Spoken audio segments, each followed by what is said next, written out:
अध्याय 351। Iron chef William फी। रात हो गई और हॉल में रोशनी फैल गई। नाटक टीम के मुख्य निर्माण सदस्य, साझेदार और मीडिया सदस्य कार्यक्रम स्थल पर पहुंचे। जब वे नेटवर्क बनाने के लिए विशाल बैंक्वेट हॉल में घूम रहे थे तो नाटक टीम के सदस्यों के चेहरे पर गर्व की चमक थी। हे भगवान, ये तो बहुत ही अद्भुत है। क्या आपने इससे पहले कोई इतना भव्य लॉन्चिंग डिनर देखा है? मुझे अपने दोस्तों को ईर्ष्यालु बनाने के लिए और भी तस्वीरें लेनी चाहिए। हाँ, तो फिर मैं सीधे ही लाइव फीड शुरू कर सकता हूँ। मुझे लगता है कि इसे बहुत सारे व्यूज मिलेंगे। इस बार हम सभी को ज़ुएलुओ को धन्यवाद देना चाहिए। ठीक है, ज़ुएलुओ खुद कहाँ है? क्या वह अभी तक यहाँ है? इतनी जल्दी क्या है? बेशक, मुख्य किरदार को एक भव्य अंतिम प्रवेश करना होगा। जैसे ही यह कहा गया, निंग ज़ुएलुओ, जो एक ट्रेन के साथ शरीर से चिपकने वाली सफेद पोशाक पहने हुए थे, मीडिया से घिरे हुए शान से अंदर चले गए। फेंगिया और बाकी लोग तुरंत उसके पास गए। फेंगिया ने दोस्ताना अंदाज में निंग ज़ुएलुओ का हाथ थाम लिया और कहा, ज़ुएलुओ, तुम आखिरकार आ ही गई। आज तुम बहुत सुंदर लग रही हो। निंग ज़ुएलुओ ने उसकी ओर देखा और प्रसन्नता से कहा, नहीं, बस हमेशा की तरह। उसके आसपास के सभी लोग एक एक करके उसकी तारीफ करने लगे। ज़ुएलुओ, आज तुम्हारा पहनावा वाकई बहुत खूबसूरत है। ये बहुत सुंदर है और तुम्हारा फिगर भी बहुत अच्छा लग रहा है। तुम लोग क्या जानते हो? बात पोशाक की नहीं, प्रेम की चमक की है, किसी और ने जोड़ा। निंग ज़ुएलुओ ने चिढ़ाते हुए अपना चेहरा ढक लिया और कहा, तुम लोग फिर से मुझ पर हंस रहे हो। फेंगिया ने जानबूझकर एक चम्मच उठाया, मानो वह माइक हो, और नकली साक्षात्कार शुरू कर दिया। मिस निंग ज़ुएलुओ, मैं आपका थोड़ा सा साक्षात्कार करना चाहता हूँ। आपको कैसा लग रहा है जब आपके पास इतना अच्छा प्रेमी है? निंग ज़ुएलुओ ने मीठी मुस्कान के साथ कहा, बकवास बंद करो।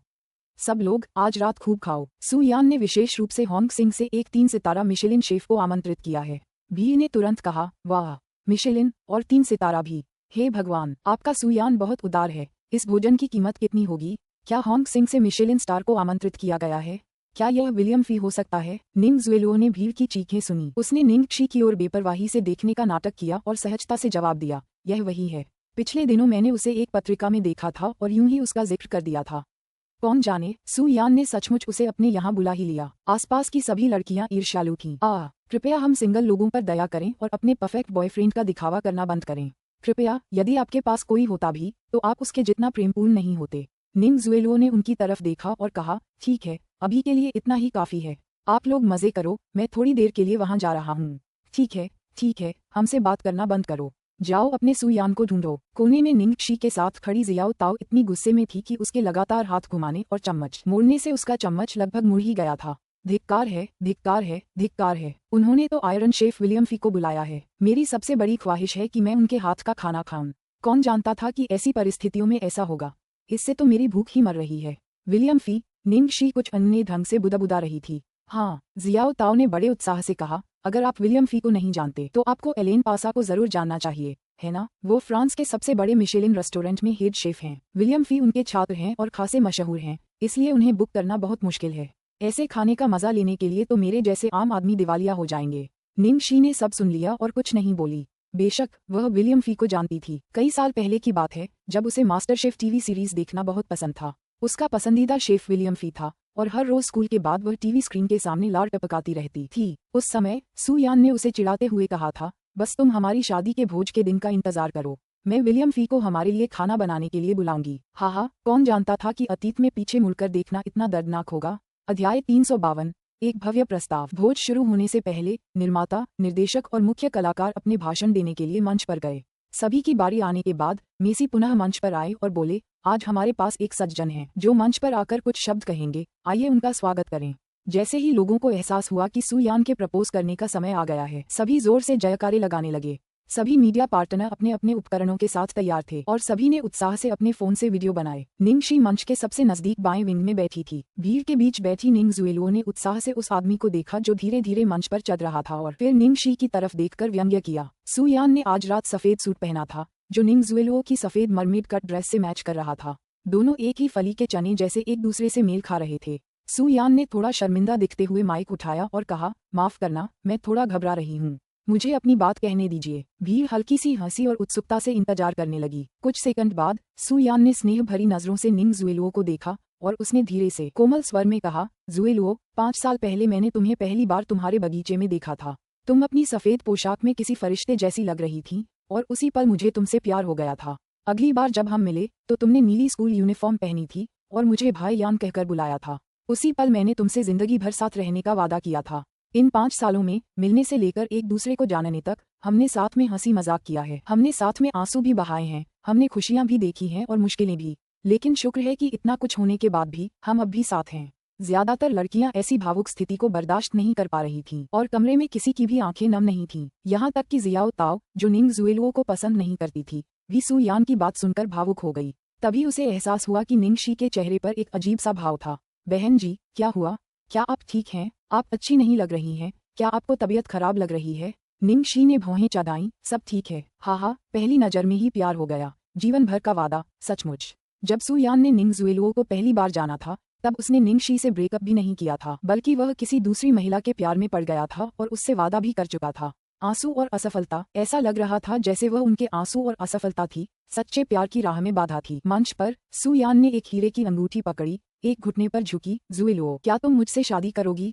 मुझे हमेशा तुम्हारा ख्याल रखने दो। उसे हाँ कहो, बस हाँ कहते हैं। जुएलुओ, चलो। भीड़ सू यान को निंग जुएलुओ से अनुकूल उत्तर पाने में मदद कर रही थी। निंग जुएलुओ ने खुशी के आंसू बहाते हुए अपना मुंह ढक लिया। सभी ने निंग जुएलुओ के लिए रास्ता साफ किया ताकि वह धीरे धीरे मंच पर सू यान की ओर बढ़े। सू यान पूरी तरह से घबराई हुई दिख रही थी। उसके बाद उसने कहा, मैं करती हूँ। ओह, पहले ही चुंबन। उसे चूमो, उसे चूमो। भीड़ के जयकारे के बीच निंग जुएलुओ ने विजयी भाव से निंग शी की ओर देखा, जो लोगों के शोर में डूब गई थी। निंग शी, देखा, जिस आदमी से तुम सबसे ज्यादा प्यार करती थी, वो अब मेरा है।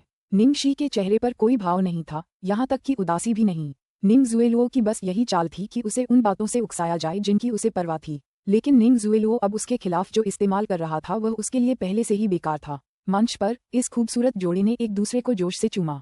फ्लैश लाइटें चमक रही थीं और कई लोग लाइव वीडियो शूट कर रहे थे, जिससे यह ऑनलाइन एक हॉट टॉपिक बन गया। ये भव्य प्रस्ताव काफी समय तक सुर्खियों में छाया रहा।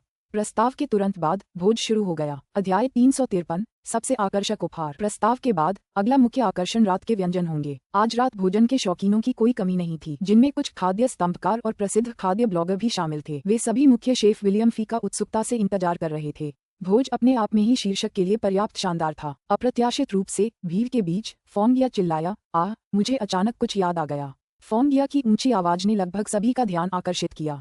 सबका ध्यान अपनी ओर आकर्षित करते हुए उसने बनावटी जिज्ञासा दिखाई और कोने में खड़ी निंग शी की ओर देखा। निंग शी, क्या उस रोमांटिक प्रशंसक ने, जिसने कल तुम्हें प्रेम पत्र लिखा था, यह नहीं बताया था कि वह तुम्हें कोई सरप्राइज देने वाला है? हमने अभी तक कुछ देखा क्यों नहीं? इस बात की याद दिलाते ही भीड़ उत्साहित हो गई और हॉल में बातचीत शुरू हो गई। ठीक है, प्रेम पत्र में तो ये भी लिखा था कि वह कुछ ऐसा तैयार करेगा जो सबसे सम्मानजनक, सबसे आकर्षक होगा और जिसे कोई भी अस्वीकार नहीं कर सकेगा। उसने हम सभी को उत्सुक कर दिया है। कितना रोमांचक है! क्या आश्चर्य! क्या कोई और आश्चर्य होने वाला है? कुछ भ्रमित मीडिया रिपोर्टरों ने पूछा। देखिए, ये हमारी दूसरी मुख्य अभिनेत्री निंग शी है। कल उसे एक भावुक प्रेम पत्र मिला। फेंगिया ने एक गुलाबी पत्र निकालते हुए बताया। जब उसने पत्र देखा तो जियाओ ताओ का चेहरा पीला पड़ गया और वह बोली, ये कैसे हो सकता है? मैंने तो पत्र पहले ही फेंक दिया है। उसे ये कैसे मिला? निंग शी ने भौहें चढ़ाईं। बहन शी, यह मेरी गलती थी। मुझे इसे ऐसे ही फेंकना नहीं चाहिए था, मुझे इसे नष्ट कर देना चाहिए था। अब मैं क्या करूं? जियो ताओ ने चिंता से हकलाते हुए कहा। निंग शी ने उसकी पीठ थपथपाई और उसे दिलासा दिया, कोई बात नहीं, ये तो बस एक प्रेम पत्र था। फेंगिया ने सार्वजनिक रूप से मेरी निजता का उल्लंघन किया है और मीडिया इसे ज्यादा पसंद नहीं करेगा। हम बाद में इसका जवाब दे सकते हैं। जियो ताओ रोने ही वाला था, लेकिन तुमने पहले ही अपना चेहरा खो दिया है। आज इतने सारे लोग हैं, ये सब मेरी गलती है। फेंगिया ने पत्र की सारी बातें लोगों को दोबारा सुनाई और प्रेम पत्र भी सबको बांटा। लगभग सभी ने उसे पढ़ा और एक रिपोर्टर तो जोर जोर से हंसते हुए उसकी तस्वीरें भी ले रहा था। सू यान ने अपनी भौहें उठाईं। क्या जियोशी की प्रशंसक को किसी प्रकार की मानसिक समस्या है? क्या वह ठीक होगी? निंग जुएलुओ ने अपनी शैतानी मुस्कुराहट छिपाते हुए कहा। पत्र के लहजे से लगता है कि यह थोड़ा अजीब है, शायद किसी गरीब आदमी का, जिसे मशहूर हस्तियों की पूजा करके मानसिक सहारा मिलता है। ऐसे बहुत से लोग होते हैं, बस निंग शी की किस्मत अच्छी है कि उस आदमी ने उसे चुना। जब फेंगिया ने पढ़ना समाप्त किया तो वह निंग शी के पास गई। निंग शी, कैसा लगा? तुम कुछ क्यों नहीं कहती? तुम्हारा सरप्राइज कहाँ है? सब इंतजार कर रहे हैं। हाँ, उसे सरप्राइज के लिए आग्रह करो। हम सचमुच इसका इंतजार कर रहे हैं। इस विषय पर बोलते हुए वह साधारण व्यक्ति वास्तव में मक्के की रोटी का एक ट्रक तो नहीं भेजेगा, है न? मैंने पहले कभी कॉर्नब्रेड नहीं खाया।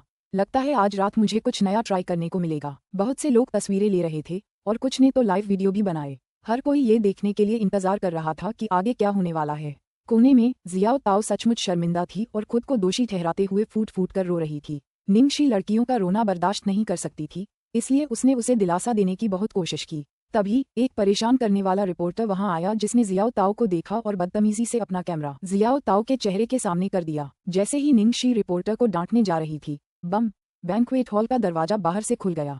सबने देखा कि होटल का मालिक खुद दरवाजे पर खड़ा है। उसके पीछे एक लंबा और भारी भरकम कोकेशियाई पुरुष खड़ा है। अध्याय 354 शानदार खाना और खूबसूरत आदमी का मेल। भीड़ में कहीं किसी के बर्तन गिर गए और तेज आवाज हुई। वह खाद्य पत्रकार जो विलियम फी की प्रशंसा करता रहा, अचानक उठ खड़ा हुआ। होटल मालिक के पीछे खड़े आदमी को घूरते हुए और उत्साहित होकर बोला, विलियम फी। लोग उन्हें केवल पत्रिकाओं के कवर पर ही देखते थे, लेकिन आज रात उन्हें वास्तविक रूप में देखने का मौका मिला। मैगजीन कवर की तुलना में विलियम फी का प्रभाव प्रभावशाली था। कई अभिनेत्रियों ने अपने अभिनय से उनका ध्यान खींचने की कोशिश की। अपने कठोर कोकेशियाई रूप और अंतर्राष्ट्रीय ख्याति के कारण वह बहुत मर्दाना भी दिखते थे। प्रवेश द्वार पर जो व्यक्ति है वह होटल का मालिक लग रहा है, लेकिन उसके पीछे वाला आदमी कौन है? कुछ मेहमानों ने, जिन्होंने उसे पहले कभी नहीं देखा था, पूछा। यह विलियम फी ही है, खाद्य पत्रकार ने उत्साह से चिल्लाकर कहा। वह विलियम फी है। कितना सुंदर आदमी है। मैंने तो सोचा था कि वह कोई बड़ा सेलिब्रिटी होगा। ये सुनकर कि वह विलियम फी हैं, कई मेहमान जल्दी से उनके पास आए और साथ में तस्वीर खिंचवाने की इच्छा जताए। विलियम फी हल्के से मुस्कुराए और उन्होंने उनकी इच्छाएं ठुकराई नहीं, बल्कि एक एक करके उनकी इच्छाएं पूरी की। जियाओ ताओ ने अपनी मुठ्ठियां कस लीं और निंगशी की ओर देखते हुए निराश होकर कहा, ये सब सिर्फ दिखावे के लिए था। उन्होंने विलियम फी को मेहमानों के साथ तस्वीरें लेने की भी इजाजत दी ताकि पत्रकारों के पास कल के बारे में लिखने के लिए और भी बहुत कुछ हो। रोमांटिक प्रस्ताव, मशहूर विलियम फी और भी बहुत कुछ। निंगशी ने सिर हिलाकर जियाओ ताओ को इशारा किया कि वह चुप रहे। ऐसे सार्वजनिक कार्यक्रम में बेवजह की नजर और परेशानी से बचने के लिए कम बोलना ही बेहतर होगा। सौभाग्य से सभी लोग विलियम फी पर इतना ध्यान केंद्रित कर रहे थे कि उन्होंने यह नहीं सुना कि जियो ताओ ने क्या कहा। ये सच है, निंग जुएलुओ की अभिनय क्षमता तुमसे बेहतर नहीं है। उसके रूप और चरित्र भी तुम्हारे जैसे नहीं है, फिर भी हमेशा वही सुर्खियों में क्यों रहती है? जियाओ ताओ ने शिकायत की। उसे निंगशी के साथ अन्याय महसूस हो रहा था। जियो ताओ के दृष्टिकोण से निंगशी का दृष्टिकोण और अभिनय कौशल निंग जुएलुओ से कहीं बेहतर था, और सबसे महत्वपूर्ण बात यह है कि उसका चरित्र भी बहुत बेहतर था। निंग जुएलुओ ने शूटिंग क्रू में अपनी एक मजबूत उपस्थिति बना ली थी और उसके साथ घुलना मिलना बहुत आसान लग रहा था, लेकिन ज्यादातर लोगों को इसकी भनक तक नहीं थी। चूंकि जियाओ ताओ निंगशी का पीछा कर रही थी, इसलिए वह निंग जुएलुओ के इरादों को भांप सकती थी। उन्होंने हमेशा कहा था कि निंगशी निंग जुएलुओ से ईर्ष्या करती थी और उससे ध्यान आकर्षित करने की कोशिश करती थी, जबकि सच्चाई ये थी कि निंगशी को इसकी बिल्कुल भी परवाह नहीं थी और यह निंग जुएलुओ ही थी जो हर बार उसे उकसाने की कोशिश करती थी। मैं आज रात मिस निंग को व्यक्तिगत रूप से भोजन परोसने में बहुत गौरवान्वित हूँ और मैं श्री सू यान के सफल प्रस्ताव से बहुत खुश हूँ। विलियम फी ने संयम के साथ मंच पर आकर निंग जुएलुओ और सू यान से गर्मजोशी से बात की। मैं भी आपको यहाँ पाकर सम्मानित महसूस कर रहा हूँ, श्रीमान फी। निंग जुएलुओ मुस्कुराया। धन्यवाद मेरे दोस्त। सू यान ने विलियम फी को बहुत समय से बिछड़े हुए दोस्तों की तरह गले लगाया। भोज कक्ष में कोलाहल मच गया। विलियम फी जैसे नामी शेफ के लिए इस तरह के जश्न के डिनर में बुलाया जाना कोई आसान बात नहीं थी। उन्हें दुनिया के सबसे बड़े सेलिब्रिटीज में से एक माना जाता था। सू यान के साथ उनके अच्छे रिश्ते की वजह से ही उन्होंने आने का वादा किया था। हे भगवान, जुएलुओ पृथ्वी पर सबसे खुश महिला होगी। अगर कोई मेरे लिए इतना प्रयास करे। दिवास्वप्न देखना बंद करो। हर कोई विलियम फी को अपने खाने पर आमंत्रित नहीं कर सकता। केवल एक ही सू यान है और केवल एक ही विलियम फी है। निंग जुएलुओ के पीछे अभिनेत्रियों का एक समूह उत्साहित, ऊंची आवाज में अंतहीन बातें कर रहा था। विलियम फी जैसे शीर्ष शेफ को बुक करना बहुत मुश्किल है, खासकर तब जब वह एलेन पासा के छात्र हैं। इतनी उत्कृष्ट प्रोफाइल के साथ बहुत कम लोग उन्हें अफोर्ड कर सकते हैं। ठीक है देवियों और सज्जनों, मैं सबके लिए भोज तैयार कर रहा हूँ। कृपया धैर्यपूर्वक प्रतीक्षा करें। विलियम फी भोज कक्ष से बाहर निकले और रात का खाना तैयार करने लगे। जैसे ही वह वहां से निकले, खाद्य पत्रकारों का एक समूह तेजी से उनके पीछे चल पड़ा, क्योंकि वे उनकी तस्वीर लेने का कोई भी अवसर नहीं गंवाना चाहते थे। स्वादिष्ट खाना और एक सुंदर आदमी का संयोजन, क्या गर्म विषय है। विलियम फी और पत्रकारों के जाने के कुछ देर बाद बैंक्वेट हॉल का दरवाजा फिर खुला। सबको लगा कि विलियम फी ने खाना तैयार कर लिया है, लेकिन वो नहीं थे। दरवाजे पर एक अधेड़ उम्र का विदेशी शेफ खड़ा था। अध्याय 355। कितना आश्चर्यजनक और कितना अप्रत्याशित। अब कोई और शेफ क्यों है? फांग यानी शेफ की वर्दी पहने उस आदमी की तरफ देखा जो अभी अभी अंदर आया था और उसे थोड़ा शक हुआ। किसी को पता है कि यह शेफ कौन है? बैंक्वेट हॉल में मौजूद सभी लोग सिर हिलाकर हैरान रह गए। वे कोई पत्रकार नहीं थे, इसलिए स्वाभाविक रूप से उन्हें पता नहीं था कि यह आदमी कौन है। केवल निंगशी जो कोने में खड़ी थी, पूरी तरह आश्चर्य से देख रही थी। ये शेफ आयरन शेफ विलियम फी के गुरु एलेन पासा जैसा क्यों दिखता था? लेकिन निंगशी ने इसकी पुष्टि करने की हिम्मत नहीं की, इसलिए उसने कुछ नहीं कहा। वह शायद सिर्फ उस मशहूर शेफ जैसा दिखता था। सम्माननीय अतिथिगण, मैं यहाँ मिस निंग के लिए भोज तैयार करने आया हूँ। शेफ ने कहा। भोज की तैयारी? यह अजीब है। क्या ये जुएलुओ के लिए है? लेकिन क्या भोज का मुख्य रसोइया विलियम फी नहीं है? ये शेफ कहाँ से आया है? निंग जुएलुओ ने सू यान की तरफ देखा, जो भी उलझन में थी, और अचानक उसे कुछ याद आया। उसने धीरे से फांगिया को याद दिलाया, मुझे लगता है ये निंग शी के लिए है। फांगिया को अचानक समझ आ गया और वह जोर से हंस पड़ी। उसने ऊंची आवाज में कहा, पता चला कि यही वो शेफ है जो यहाँ हमारी नींद कसी के लिए भोज तैयार करेगा। क्या ये उस आम प्रशंसक का नींद कसी के लिए सरप्राइज था? हाँ, ये तो वाकई एक अप्रत्याशित सरप्राइज है। जब उन्होंने फांगिया की यह बात सुनी तो ड्रामा टीम के सभी लोग अचानक समझ गए और निंग शी की तरफ देखने लगे। वे उसका मजाक उड़ाते हुए हंस पड़े। वास्तव में यदि कोई तुलना न होती तो कोई कटु भावनाएं भी नहीं होती। ये तुलना और इससे हुआ नुकसान तुलना से परे था। सु यान ने मिशेलिन शेफ विलियम फी को आमंत्रित किया था, जिन्हें आयरन शेफ के नाम से जाना जाता था। तो निंग शी के प्रशंसक ने किसे आमंत्रित किया? ये किस गली मोहल्ले के रेस्टोरेंट का हेड शेफ था? उसने तो खास तौर पर एक गोरे को ही आमंत्रित किया था।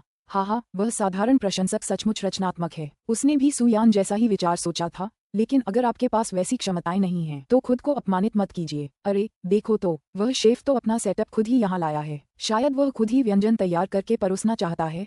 वह तो वाकई बहुत बड़ा शेफ है ना? इस टिप्पणी पर भीड़ जोर जोर से हंसने लगी। कुछ अभिनेत्रियां तो इतनी हंसी कि उनकी आंखों से आंसू निकल आए। हालांकि उन्हें उम्मीद थी कि आज निंग शी को अपमानित किया जाएगा, लेकिन अपमान की सीमा वास्तव में आश्चर्यजनक थी। कोकेशियाई शेफ उपहास और तानों के बीच भी बेहद शांत रहा और अपने उपकरण निकालता रहा।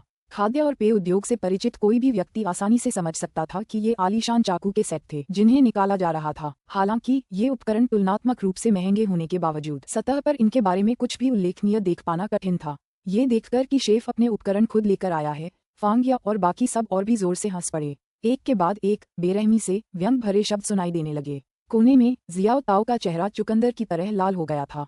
वह चाहती थी कि कोई ऐसा छेद हो जहां वह छिप सके। कई लोगों की नजरें निंग शी पर टिकी थीं, जो इस मजाक के और खुलने का इंतजार कर रहे थे। उसे पहले ही बहुत शर्मिंदगी महसूस हो रही होगी और अब शेफ कॉमेडी शो कर रहा था।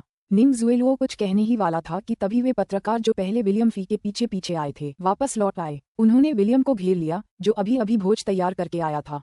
होटल के वेटरों ने सावधानीपूर्वक सभी मेहमानों को सफेद ट्रफल्स के साथ स्कैलप का एपेटाइजर परोसा। अध्याय 356 मिस निंग के लिए। सभी पत्रकार एपेटाइजर परोसने की प्रक्रिया को रिकॉर्ड करने में व्यस्त थे। तभी एक पत्रकार ने अचानक शांत कोकेशियाई शेफ को देखा और उसी पल उसका दिमाग मानो बिजली गिर गई हो, शून्य हो गया। वह अचानक तस्वीरें लेना भूल गया और अविश्वास में हकलाते हुए बोला, हे भगवान, एलेन पासा! ऐसा नहीं हो सकता, यह असल में एलेन पासा है। मिस्टर एलेन पासा, आप यहाँ क्या कर रहे हैं? एलेन पासा? वह पत्रकार किसके बारे में बात कर रहा है? मुझे नहीं पता। वह कौन है? वह पत्रकार इतना भावुक क्यों हो रहा है? जो मेहमान उस आदमी की पहचान से अनजान थे, वे एक दूसरे को असमंजस में देखने लगे, जबकि अन्य पत्रकार आश्चर्य में डूबे हुए थे। जब पत्रकार होश में आए तो उन्होंने उत्साह से अपने आसपास के लोगों को बताना शुरू किया। एलेन पासा, वह एफ कंट्री के 3 सितारा मिशेलिन रेस्तरां लेडोयान में मुख्य शेफ हैं। एफ कंट्री के मान्यता प्राप्त नंबर 1 पाक कला के उस्ताद। फैंगिया का चेहरा ये सुनकर आश्चर्य से भर गया। वह कोकेशियान शेफ कोई मशहूर व्यक्ति है? क्या उसकी तुलना हमारे विलियम फी से की जा सकती है? एक पेटू शो के होस्ट ने फॉन्गिया को ऐसे देखा जैसे वह कोई बेवकूफ हो और कहा, वह विलियम फी एक तथाकथित आयरन शेफ है, लेकिन वह केवल हॉन्ग सिंह जैसे रेस्तरां में ही जा सकता है। दूसरी ओर यह मिस्टर एलेन पासा विलियम फी का गुरु है, वह असली आयरन शेफ है। क्या आप समझती हैं? क्या विलियम फी के मालिक? फॉन्गिया ने अंततः आश्चर्य से प्रतिक्रिया व्यक्त की। एफ देश का नंबर 1 पाक कला का मास्टर? ये तो बहुत बढ़िया है। वह अचानक यहाँ क्यों आ गया? ऐसे शेफ को तो पैसों से भी नहीं खरीदा जा सकता। तुम्हें शायद कम से कम आधा साल पहले से बुकिंग करानी पड़ेगी। तुम सही कह रही हो, मुझे अब याद आ रहा है। पिछली बार एक बहुत मशहूर कलाकार उसे अपने जन्मदिन के भोज पर आमंत्रित करना चाहती थी और कहा था कि चाहे कितना भी खर्चा क्यों न आए, वह पैसे देने को तैयार है। अफसोस, वह उसे आमंत्रित नहीं कर पाए। अफवाह थी कि उसे लगा कि वह बहुत कम दर्जे की है। क्या तुम्हें यकीन है इस साधारण व्यक्ति ने इतने अद्भुत व्यक्ति को कैसे आमंत्रित किया? पेटू पत्रकारों के पीछे विलियम फी उनके पास आ रहे थे। तभी उन्होंने सिर उठाया और भोज में कोकेशियाई शेफ को देखा।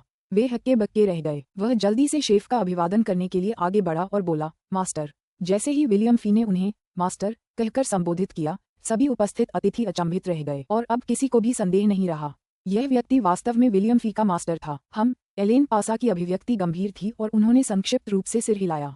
तुम यहाँ क्यों हो? विलियम फी ने आश्चर्य से पूछा। तभी एक मेहमान ने बताया, श्री एलेन पासा भी इस भोज की जिम्मेदारी लेने के लिए यहाँ हैं। उन्होंने कहा कि यह मिस निंग के लिए है। एक बार जब ये बात स्पष्ट हो गई तो सभी अनुभवी पत्रकार स्थिति की भयावहता से दंग रह गए। फांगिया ने जल्दी से कुछ सोचा, फिर बोली, हे भगवान, अभी अभी मिस्टर एलेन पासा ने कहा था कि वे इसे मिस निंग के लिए बना रहे हैं और मुझे लगा कि यह निंग शी के लिए है। कौन जाने, असल में उनका मतलब जुएलुओ था। हाँ, मैं कितनी बेवकूफ हूँ। जुएलुओ का सरनेम भी निंग है। जब बाकी सभी ने ये सुना तो उन्होंने उसकी बात दोहराई, आप सही कह रही हैं। सभी को गलतफहमी हुई है, ये शर्मनाक है। वास्तव में हमें खुद को दोष नहीं देना चाहिए। सू यान ने पहले ही विलियम फी को आमंत्रित किया था, जो जानता था कि उसने विलियम फी के गुरु को भी आमंत्रित किया था। जुएलुओ, बेहतर होगा कि तुम अपने आदमी पर नजर रखो। भीड़ को अपने प्रति ईर्ष्या से भरते देख निंग जुएलुओ का दिल आश्चर्य और खुशी से भर गया। उसने सू यान की बाह को अपने सीने से लगा लिया और उसे एक शर्मीली सी चुंबन दिया। यान, शुक्रिया, मैं आज बहुत हैरान, बहुत खुश और बहुत भाग्यशाली हूँ। अध्याय 357। आज रात मुख्य शेफ कौन है? सू यान की अभिव्यक्ति कठोर थी। जुएलुओ, वास्तव में। निंग जुएलुओ थोड़ा हंसा। यान, अब शर्माओ मत, तुम मेरे लिए अच्छे हो, मुझे पता है। सब लोग मजाक में उन्हें चिढ़ाने लगे। अयो, अब शर्माओ मत, अपनी पत्नी को बिगाड़ने में कोई शर्म की बात नहीं है। हम तो यही सोच रहे थे कि उस बेचारे ने उसे निंग शी के लिए बुलाया है, लेकिन हम बहुत गलत थे। ऐसा कैसे हो सकता है? ये तो बहुत मजेदार है। उसकी तुलना हमारी खूबसूरत देवी जुएलुओ से कैसे हो सकती है? बिल्कुल। सू यान का आश्चर्य सचमुच अद्भुत है। उसने अब हम सबको डरा दिया है। बिल्कुल, देखो तो वे सभी पत्रकार कितने भावुक थे, और उसने हम में बहुत बड़ी गलतफहमी पैदा कर दी थी। सू यान समझाना चाहता था, लेकिन जब उसने देखा कि भीड़ लगातार उसकी तारीफ कर रही है और उसका निंग जुएलुओ गर्व से भर गया है, तो उसे आखिरकार सच बताने का मौका ही नहीं मिला। सच तो ये था कि उसने इस व्यक्ति को आमंत्रित ही नहीं किया था। तो फिर वह कौन हो सकता है? क्या ऐसा हो सकता है कि होटल मालिक ने उसे आमंत्रित किया हो ताकि वह उसका कर्जदार बन सके? खैर, ये संभव हो सकता है। एक बार जब उसने इस संभावना के बारे में सोचा तो उसे तसल्ली हुई। उसने विनम्रता से अपना चेहरा दिखाया और भीड़ की तारीफों को नकारना बंद नहीं किया। कोने में जियाओ ताओ गुस्से और उदासी से भरा हुआ था। तो क्या हुआ अगर तुम अमीर थे? मैं बहुत गुस्से में हूँ। उसने मालिक को भी आमंत्रित किया। भले ही यह वास्तव में स्वादिष्ट था, मैं इसे नहीं खाऊंगा। निंग शी ने हल्की सी आह भरी और जियाओ ताओ को दिलासा देने के लिए उसे थपथपाया। साथ ही उसकी आंखें चमक उठी क्योंकि उसे शक हुआ। उसने एफ कंट्री के पाककला के उस्ताद एलेन पासा के बारे में भी सुना था, लेकिन तार्किक रूप से इतने छोटे भोज के लिए, भले ही उन्होंने उनके नियमों का पालन किया हो और पहले से बुकिंग कर ली हो और मोटी रकम देकर जगह मिल भी गई हो, फिर भी ऐसे आयोजन में शामिल होना उनके लिए बहुत बुरा था। सू यान ने उन्हें कैसे आमंत्रित किया? चूंकि उनके मालिक खुद खाना तैयार कर रहे थे, इसलिए विलियम फी ने स्वाभाविक रूप से दूसरे नंबर के शेफ की जगह ले ली। वे सहायक शेफ के पद पर आसीन हुए। भोज में एक खुली शैली की खाना पकाने की मेज थी और ऐसा लग रहा था जैसे वह मौके पर ही खाना पकाने की तैयारी कर रहा था। ये देखने में बहुत ही सुंदर और आकर्षक भव्य भोज था। भोज में सभी लोग एलेन पासा को बड़ी उत्सुकता से देख रहे थे। इस भव्य भोज की प्रतीक्षा में अनायास ही सभी के मुंह से लार टपक रही थी। फिर भी किसी कारण से एलेन पासा उम्मीद के मुताबिक हेड शेफ के पद पर नहीं पहुंच पाए। इसके बजाय वे विलियम फी की जगह सू शेफ के पद पर पहुंच गए। मास्टर, आप कौन हैं? विलियम फी उलझन में था। एलेन पासा के चेहरे पर गंभीरता थी। उन्होंने अपने छात्र की ओर देखा और कहा, अब आप इस भोज के लिए जा सकते हैं, मैं सहायक शेफ का पद संभालूंगा। क्या? विलियम फी का चेहरा आश्चर्य से भर गया जब उसने पूछा, आप सहायक शेफ बनने जा रहे हैं? क्या आप आज रात के मुख्य शेफ नहीं हैं? मैं नहीं हूँ, एलेन पासा ने इनकार किया। तो फिर आज रात का मुख्य रसोइया कौन है? विलियम फी आधिकारिक तौर पर अचंभित रह गया। एलेन पासा ने अत्यंत सम्मान के साथ कहा, जब तक वह यहाँ नहीं आ जाता तब तक प्रतीक्षा करो, तब तुम्हें पता चलेगा। इतना कहने के बाद वे रुके और अपने छात्र से कहा, यह भी सीखने का एक दुर्लभ अवसर माना जाता है, शायद तुम्हें थोड़ी देर रुककर किनारे से देखना चाहिए। जब विलियम फी ने ये सुना तो उसकी खुशी का ठिकाना न रहा। आखिर वह कौन था जिसने उसे सहायक शेफ बनने का मौका भी नहीं दिया? सिर्फ किनारे से चुपचाप देखता रहा। छोटी उम्र में ही उसे शोहरत मिल गई थी और वह घमंडी भी था। वह इतना अपमान कैसे सह सकता था? फिर भी वह अपने मालिक के आदेश के विरुद्ध जाने की हिम्मत नहीं जुटा पाया और बस अनिच्छा से एक कोने में जाकर बोला, ठीक है, समझ गया। शुरुआत में मेहमानों ने विलियम फी को उपशेफ की जगह लेते देखा, फिर उन्होंने एलेन पासा को उपशेफ की जगह पर जाते देखा और आखिरकार विलियम फी के पास खड़े होने की भी जगह नहीं बची और उन्हें कोने में भेज दिया गया। अध्याय 358। मेरी जांघ चुटकी काटने से चोटिल हो गई है। हर कोई अचंभित था। क्या हो रहा है? पता नहीं, लगता है कोई और आ रहा है। ऐसा लगता है कि एलेन पासा केवल सहायक शेफ हैं, वास्तविक मुख्य शेफ अभी तक यहाँ नहीं आए हैं। एक खाद्य पत्रकार ने लगभग अति उत्साहित होकर कहा, हे भगवान, ये तो पागलपन है। अपने स्तर पर एलेन पासा तो सिर्फ एक सहायक शेफ है, यह मुख्य शेफ कौन है? एक अन्य खाद्य ब्लॉगर ने प्रार्थना करते हुए कहा, मैं अपने जीवनकाल में एक महान व्यक्ति को देखने का अवसर पाकर पहले से ही बहुत आभारी हूँ। शायद मैं उस महान व्यक्ति को देखने के लिए पर्याप्त सम्मानित हो जाऊं। ये कौन है? किसी ने पूछा। एलेन को केवल सहायक शेफ ही होना है, तो और कौन हो सकता है? फूड ब्लॉगर ने रहस्यमय ढंग से भौहें चढ़ाईं। बाकी सभी फूड जर्नलिस्ट और ब्लॉगर्स एक ही व्यक्ति के बारे में सोच रहे थे जो इन मानदंडों पर खरा उतरता हो। हालांकि यह अविश्वसनीय था। हॉल में अविश्वास से बड़बड़ाहट होने लगी। यह असंभव है। मुझे नहीं लगता कि यह संभव है। कोई भी उस व्यक्ति को आमंत्रित नहीं कर सकता, वरना मैं ये शराब का गिलास निगल जाऊंगा और मैं ये चम्मच निगल जाऊंगा। समय धीरे धीरे बीतता गया और 5 मिनट बीत गए। सभी की उम्मीदें अधर में लटकी होने के साथ ही बैंक्वेट हॉल का दरवाजा एक बार फिर खुल गया।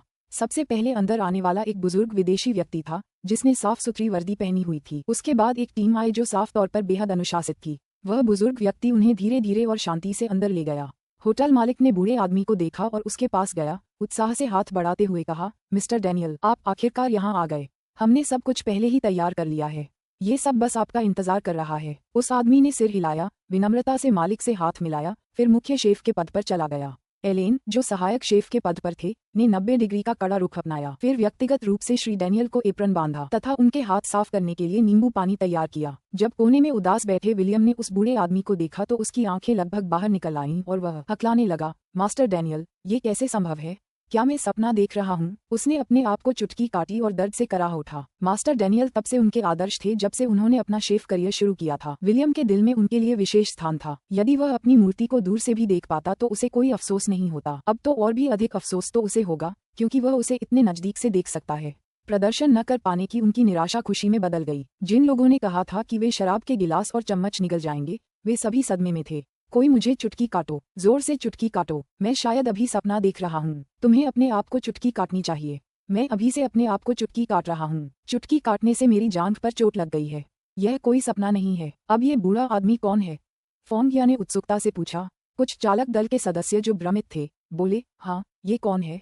क्या यह विलियम के मालिक से भी बेहतर है? एक अनुभवी खाद्य पत्रकार ने वृद्ध व्यक्ति की हर गतिविधि को गौर से देखा और सम्मानपूर्ण लहजे में समझाया, यदि विलियम युवा पीढ़ी के खाद्य व्यवसायियों में शीर्ष स्थान का प्रतिनिधित्व करते हैं, तो उनके गुरु एलेन पासा उद्योग के स्तंभ हैं, जो पाक कला के क्षेत्र में सर्वोच्च मानक का प्रतिनिधित्व करते हैं। तो फिर डैनियल का क्या हुआ? किसी ने पूछा। अध्याय 359, कुछ भी गलत न होने दें। एक अन्य खाद्य ब्लॉगर, डैनियल जोसेफ, ने कहा, उनका अस्तित्व प्रत्येक व्यवसाय के लिए एक पाठ्य पुस्तक, सभी खाद्य प्रेमियों के लिए बाइबल, शाश्वत क्लासिक पाककला देवता और देश एफ के बहुमूल्य गुरु के समान है। खाद्य पत्रकार ने आह भरी, लेकिन वह बहुत उत्साहित भी लग रहा था। सभी लोग कृपया इस रात्रिभोज का आनंद लें।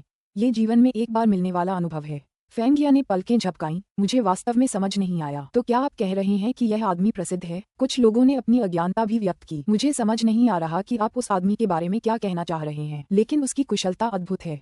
खैर, मैं जीवन में एक बार मिलने वाले इस खाने को जितना हो सके उतना खाऊंगा। यह अच्छी बात है कि मैंने आज कुछ नहीं खाया और अपना पेट इस रात के खाने के लिए बचा लिया। फेंगिया मुस्कुराई और निंग जुएलुओ के पास गई और धीरे से बोली, जुएलुओ, तुम्हारे सुयान ने इसमें बहुत पैसा लगाया होगा। हो सकता है कि तुम्हारे लिए खुद को उसे सौंपना भी पर्याप्त न हो। जल्दी से शादी कर लो और एक बच्चा पैदा करो। हा हा हा हा, वह सही कह रही है। ये बात तो सही है। तुम्हें कुछ बच्चे पैदा करने होंगे। निंग जुएलुओ शर्मिंदा था। अरे, तुम लोग इसे बंद करो। ठीक है, अब बहुत हो गया। सुयान ने अपनी प्रेमिका को प्यार से देखा और इस समय उसने सोचा कि होटल ने इन दोनों मालिकों को सुपरिवार की अच्छी तरफ आने के लिए आमंत्रित किया है, इसलिए वह बस मुस्कुराया और चुपचाप भीड़ से प्रशंसा स्वीकार की। ओह, कोई तो सुरक्षात्मक हो रहा है। ये देखकर मेरे रोंगटे खड़े हो गए हैं। मैं अब और नहीं देख सकता। फेंगिया अपनी प्लेट खटखटा रही थी और चालाकी से निंग शी की तरफ देख रही थी। कोई शांत रहने की कोशिश कर रहा है, लेकिन मुझे लगता है कि वह ईर्ष्या से फट पड़ेगी। मैंने सोचा था कि उसे हमारी जुएलुओ के साथ प्रतिस्पर्धा करना पसंद है। चलो अब, खैर, आप उसे दोष नहीं दे सकते। सुयान ने इस बार सचमुच खुद को पीछे छोड़ दिया।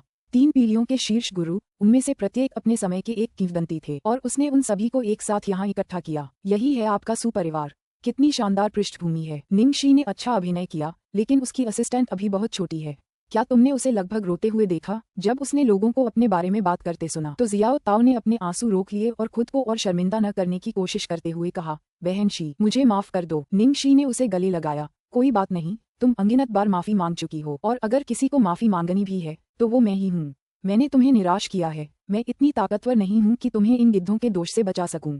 जियाओ ताओ रोने लगी क्योंकि वह अब और नहीं रोक सकती थी और वह निंग कसी की बाहों में रो पड़ी। हालांकि वह लेंग मेन्यू से लेकर निंग शी तक अभिनेत्रियों में आए बदलाव से संतुष्ट नहीं थी, लेकिन उन्हें निंग शी बहुत पसंद थी। लेंग मेन्यू भले ही बहुत उच्च वर्ग की थी, लेकिन उसका चरित्र बहुत घमंडी था और उसके साथ बातचीत करना आसान नहीं था। दूसरी ओर निंग शी बहुत सहज थी और आपको खुश रखने की कोशिश करती थी। ऐसे समय में भी जब भूमिकाएं बदलनी चाहिए थीं, वह जियाओ ताओ को दिलासा दे रही थी।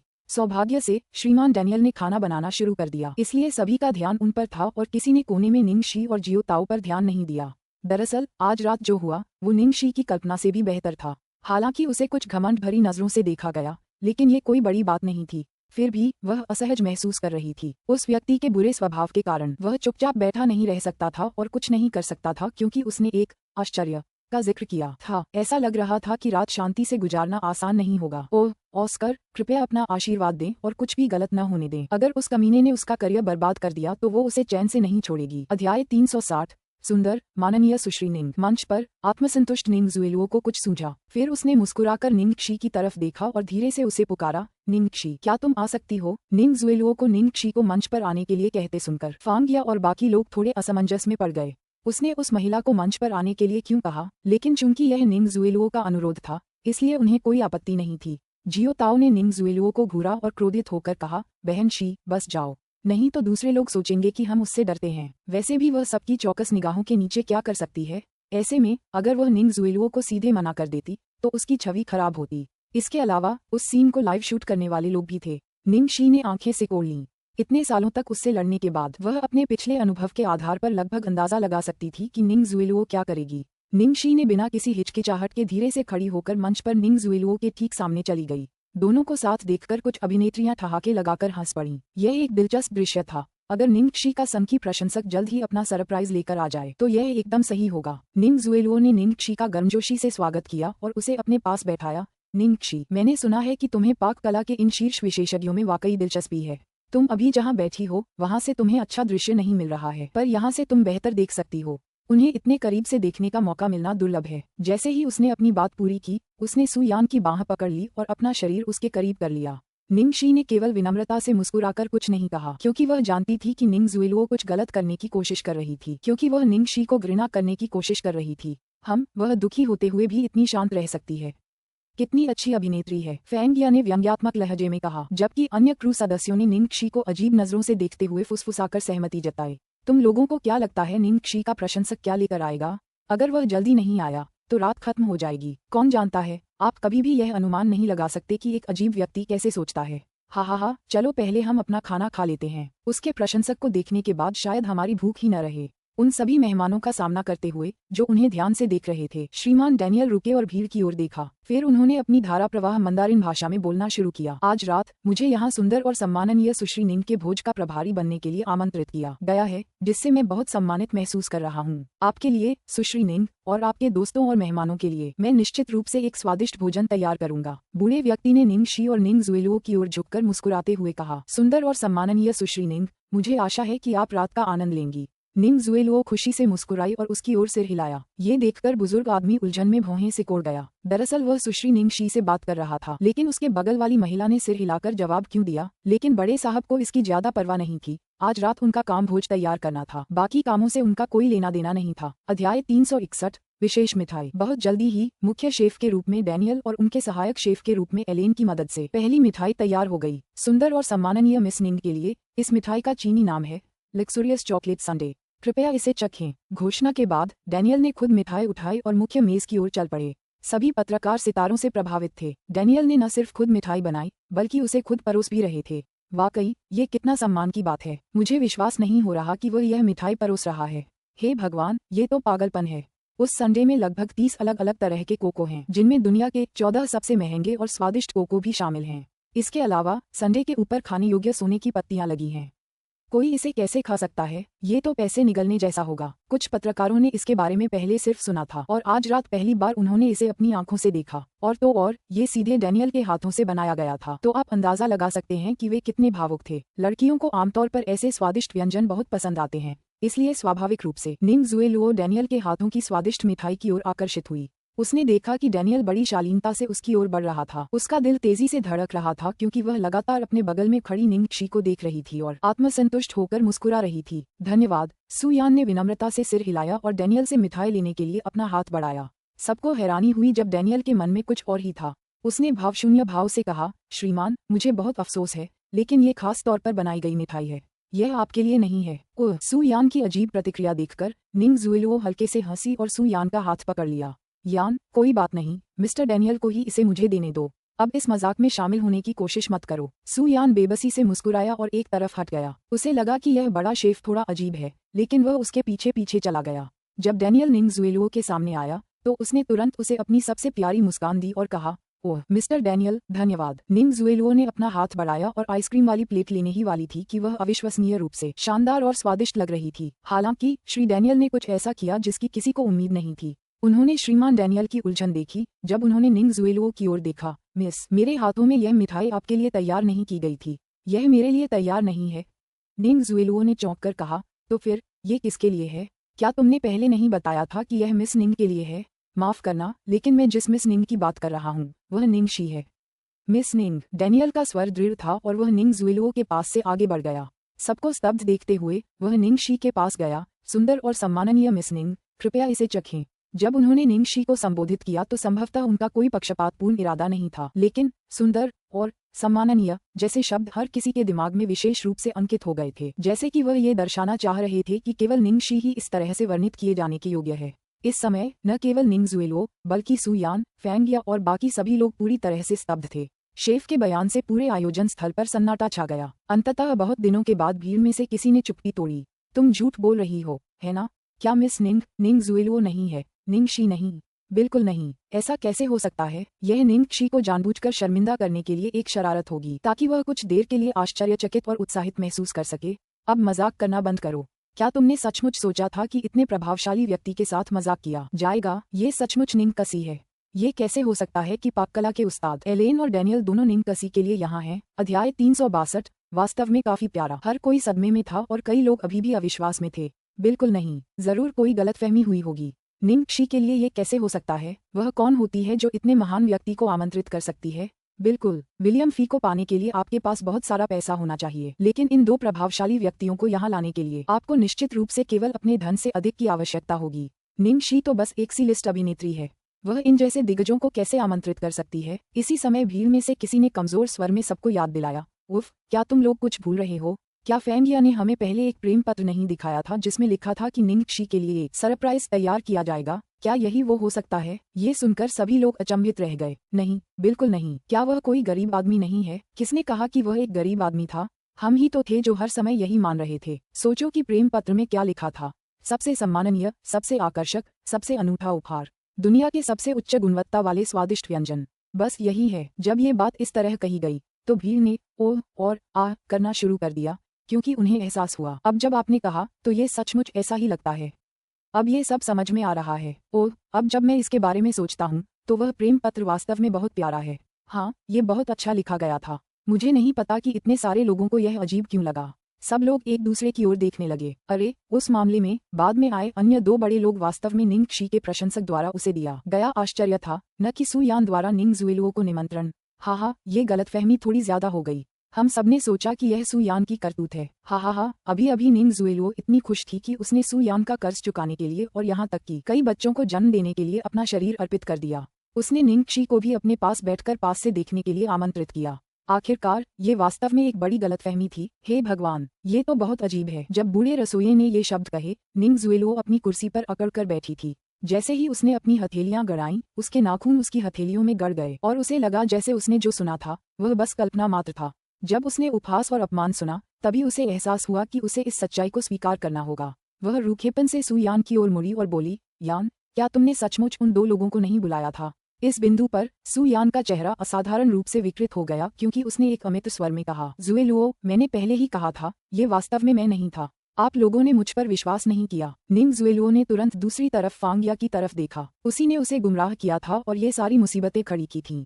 फांगिया जल्दी से भीड़ में छिप गई। पहले तो वो लगातार बोल रही थी, लेकिन अब उसकी हिम्मत नहीं हुई कि वो एक शब्द भी बोले। उफ, फिर गलती उसकी क्यों हुई? उसे कैसे पता था कि ऐसा होगा? अभी जब तुम्हारे सु यान की तारीफ हो रही थी तो क्या तुम खुश नहीं हुई थी? उसने कोई जवाब नहीं दिया। लेकिन अब यह मेरी गलती है। तुम्हारी यह गांठ चूमने के लिए थोड़ी ज्यादा सख्त है ना?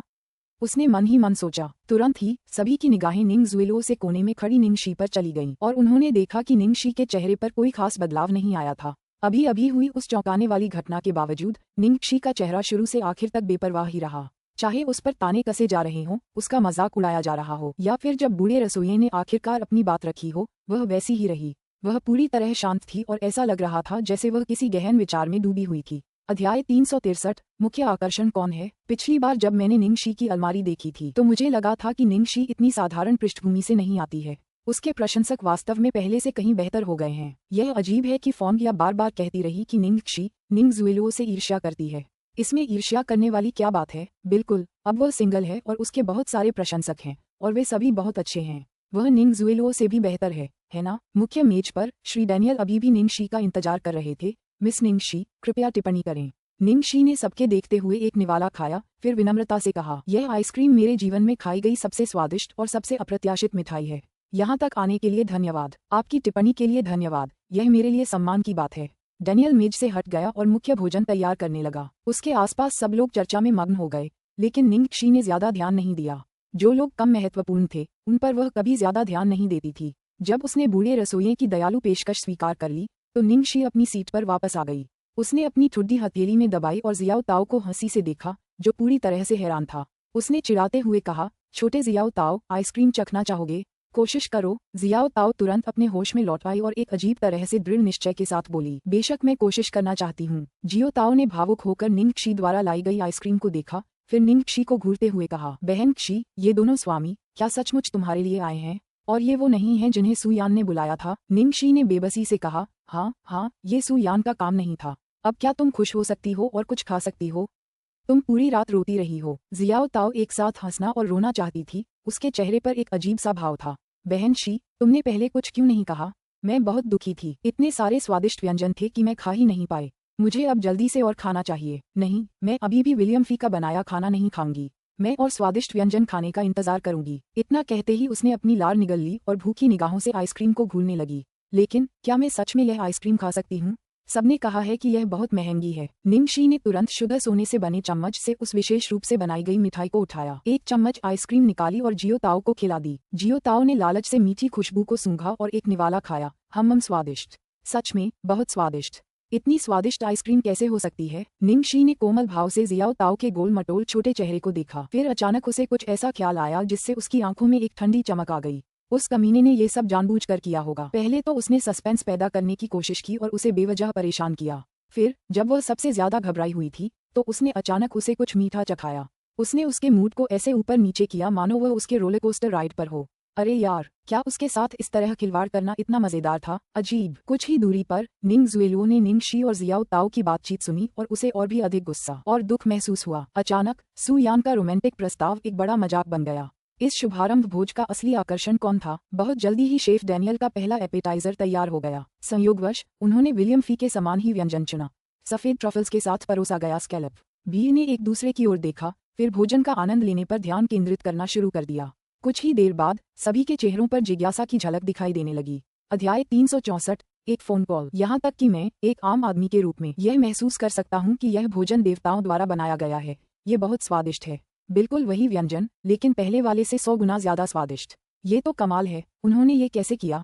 कोई समझा सकता है? हमें तो बस इतना पता है कि ये स्वादिष्ट है, पर ये नहीं पता कि इसकी तरकीब क्या है। अभी वो पत्रकार कहाँ है? जल्दी से समझाओ। ठीक है, हमें एक पेशेवर समीक्षा दें। भीड़ के आग्रह पर अनुभवी फूड जर्नलिस्ट ने उदास चेहरे के साथ खाना चखा, लेकिन कुछ नहीं बोला। फिर उसने उन्हें चुप करा दिया, आंखें बंद कर लीं और कहा, कुछ मत कहो, मुझे ये स्वाद याद रखना है। यह जिंदगी में एक बार ही मिलता है। ये पत्रकार वास्तव में अतिशयोक्ति नहीं कर रहा था, क्योंकि कुछ अन्य पत्रकार और फूड ब्लॉगर ऐसे लग रहे थे जैसे वे आनंद की अनुभूति में थे और साथ ही अपना भोजन चबा रहे थे। कोने में जियो ताओ का चेहरा खुशी से भरा हुआ था। आह, इसका स्वाद कितना अच्छा है। मैं भी वास्तव में जानना चाहता हूँ कि यह इतना स्वादिष्ट कैसे है। निंगशी ने प्लेट में रखे ट्रफल्स को देखा और कहा, सबसे पहले इस्तेमाल की गई पाक विधि अलग है। दोनों उस्तादों ने इस साधारण व्यंजन को लगभग पूरी तरह से तैयार किया है। दूसरा कारण ये है कि भोजन कहाँ से आता है, इसमें अंतर होता है। जैसे आप अंडे तोड़े बिना ऑमलेट नहीं बना सकते, वैसे ही भोजन का स्रोत भी पाककला प्रक्रिया में एक महत्वपूर्ण कदम है। अगर मैं गलत नहीं हूँ, तो इस व्यंजन में इस्तेमाल होने वाले ट्रफल अल्बा के सबसे अच्छे ट्रफल उत्पादन क्षेत्र से आते हैं। ईश्वर का फल नाम से मशहूर ये फल हर बार बहुत कम ही मिलता है, इसलिए ये बहुत महंगा है। आपको बस इसके स्वाद को आत्मसात करना है और फिर इसे पकाने के बाद आपको पता चलेगा कि यह कितना लाजवाब है। जियो ताओ ने अपनी आंखें चौड़ी कर लीं। कोई आश्चर्य नहीं कि यह इतना स्वादिष्ट है। ओह, मुझे ऐसा लग रहा है जैसे मैं सोना खा रही हूँ। उसने निंगशी की ओर प्रशंसा से देखा। बहन क्षी, तुम तो बहुत कुछ जानती हो। निंगशी मुस्कुराई, क्योंकि मुझे खुद खाना बनाना बहुत पसंद है, इसलिए मैं नियमित रूप से कुछ खोजबीन करती हूँ। अगली बार मैं तुम्हारे लिए भी कुछ बना सकती हूँ, लेकिन मुझे डर है कि मालिक का खाना खाने के बाद तुम मेरा बनाया खाना नहीं खाओगे। बिल्कुल नहीं, ये बहन शी का निजी हस्तनिर्मित व्यंजन है, यह वैसा नहीं होगा। जैसा कि निंगशी ने बताया, आसपास के लोग भी सुन रहे थे। उन्हें अचानक एहसास हुआ और वे पत्रकार की पुष्टि का इंतजार करने लगे। खाद्य पत्रकार ने सिर हिलाया, ऐसा लगता है कि सुश्री निंगशी को अपने काम की पूरी जानकारी है। कोई आश्चर्य नहीं कि उनके प्रशंसक ने आज इन दो दिग्गजों को आमंत्रित किया। निंग जुएलुओ, सु यान और फोंगिया के समूह के अलावा सभी ने रात्रिभोज का भरपूर आनंद लिया। सु यान सचमुच बहुत दुखी लग रही थी। आज रात का जश्न का खाना जुएलुओ के लिए होना था। आखिरकार उस रहस्यमय प्रशंसक की वजह से सबकी नजर निंग शी पर आ गई। सु यान ने अपनी आंख के कोने से निंग जुएलुओ को देखा और पाया कि उसके चेहरे पर बहुत उदासी थी। लेकिन सु यान समझ सकती थी कि कोई भी परेशान हो सकता था। यह जिंदगी में एक बार मिलने वाला प्रपोजल था, लेकिन अब सारी रोमांटिक तैयारी बेकार हो गई थी। थोड़ी देर में सु यान ने दांत पीसते हुए एक फैसला किया। वह चुपचाप एकांत कोने में चला गया और फोन किया। पिताजी, अभी यही स्थिति है, इसलिए मैं चाहती हूँ कि आप अंकल हे से मदद मांगें। अगर नहीं तो जुएलुओ और मैं, सु यान ने समझाया। सु यान के चेहरे पर कोई प्रसन्नता का भाव नहीं था और ऐसा लग रहा था कि फोन के दूसरी ओर से आ रही आवाज का लहजा कठोर था। अध्याय 364, एक फोन कॉल। यहाँ तक कि मैं एक आम आदमी के रूप में यह महसूस कर सकता हूँ कि यह भोजन देवताओं द्वारा बनाया गया है। ये बहुत स्वादिष्ट है, बिल्कुल वही व्यंजन, लेकिन पहले वाले से 100 गुना ज्यादा स्वादिष्ट। ये तो कमाल है, उन्होंने ये कैसे किया? कोई समझा सकता है? हमें तो बस इतना पता है कि ये स्वादिष्ट है, पर ये नहीं पता कि इसकी तरकीब क्या है। अभी वो पत्रकार कहाँ है? जल्दी से समझाओ। ठीक है, हमें एक पेशेवर समीक्षा दें। भीड़ के आग्रह पर अनुभवी फूड जर्नलिस्ट ने उदास चेहरे के साथ खाना चखा, लेकिन कुछ नहीं बोला। फिर उसने उन्हें चुप करा दिया, आंखें बंद कर लीं और कहा, कुछ मत कहो, मुझे ये स्वाद याद रखना है। यह जिंदगी में एक बार ही मिलता है। ये पत्रकार वास्तव में अतिशयोक्ति नहीं कर रहा था, क्योंकि कुछ अन्य पत्रकार और फूड ब्लॉगर ऐसे लग रहे थे जैसे वे आनंद की अनुभूति में थे और साथ ही अपना भोजन चबा रहे थे। कोने में जियो ताओ का चेहरा खुशी से भरा हुआ था। आह, इसका स्वाद कितना अच्छा है। मैं भी वास्तव में जानना चाहता हूँ कि यह इतना स्वादिष्ट कैसे है। निंग शी ने प्लेट में रखे ट्रफल्स को देखा और कहा, सबसे पहले इस्तेमाल की गई पाक विधि अलग है। दोनों उस्तादों ने इस साधारण व्यंजन को लगभग पूरी तरह से तैयार किया है। दूसरा कारण ये है कि भोजन कहाँ से आता है, इसमें अंतर होता है। जैसे आप अंडे तोड़े बिना ऑमलेट नहीं बना सकते, वैसे ही भोजन का स्रोत भी पाककला प्रक्रिया में एक महत्वपूर्ण कदम है। अगर मैं गलत नहीं हूँ तो इस व्यंजन में इस्तेमाल होने वाले ट्रफल अल्बा के सबसे अच्छे ट्रफल उत्पादन क्षेत्र से आते हैं। ईश्वर का फल नाम से मशहूर ये फल हर बार बहुत कम ही मिलता है, इसलिए ये बहुत महंगा है। आपको बस इसके स्वाद को आत्मसात करना है और फिर इसे पकाने के बाद आपको पता चलेगा कि यह कितना लाजवाब है। जियो ताओ ने अपनी आंखें चौड़ी कर लीं। कोई आश्चर्य नहीं कि यह इतना स्वादिष्ट है। ओह, मुझे ऐसा लग रहा है जैसे मैं सोना खा रही हूँ। उसने निंग शी की ओर प्रशंसा से देखा। बहन शी, तुम तो बहुत कुछ जानती हो। निंग शी मुस्कुराई, क्योंकि मुझे खुद खाना बनाना बहुत पसंद है, इसलिए मैं नियमित रूप से कुछ खोजबीन करती हूँ। अगली बार मैं तुम्हारे लिए भी कुछ बना सकती हूँ, लेकिन मुझे डर है कि मालिक का खाना खाने के बाद तुम मेरा बनाया खाना नहीं खाओगे। बिल्कुल नहीं, ये बहन शी का निजी हस्तनिर्मित व्यंजन है, यह वैसा नहीं होगा। जैसा कि निंग शी ने बताया, आसपास के लोग भी सुन रहे थे। उन्हें अचानक एहसास हुआ और वे पत्रकार की पुष्टि का इंतजार करने लगे। खाद्य पत्रकार ने सिर हिलाया। ऐसा लगता है कि सुश्री निंग शी को अपने काम की पूरी जानकारी है। कोई आश्चर्य नहीं कि उनके प्रशंसक ने आज इन दो दिग्गजों को आमंत्रित किया। निंग जुएलुओ, सु यान और फोंगिया के समूह के अलावा सभी ने रात्रिभोज का भरपूर आनंद लिया। सु यान सचमुच बहुत दुखी लग रही थी। आज रात का जश्न का खाना जुएलुओ के लिए होना था। आखिरकार उस रहस्यमय प्रशंसक की वजह से सबकी नजर निंग शी पर आ गई। सु यान ने अपनी आंख के कोने से निंग जुएलुओ को देखा और पाया कि उसके चेहरे पर बहुत उदासी थी।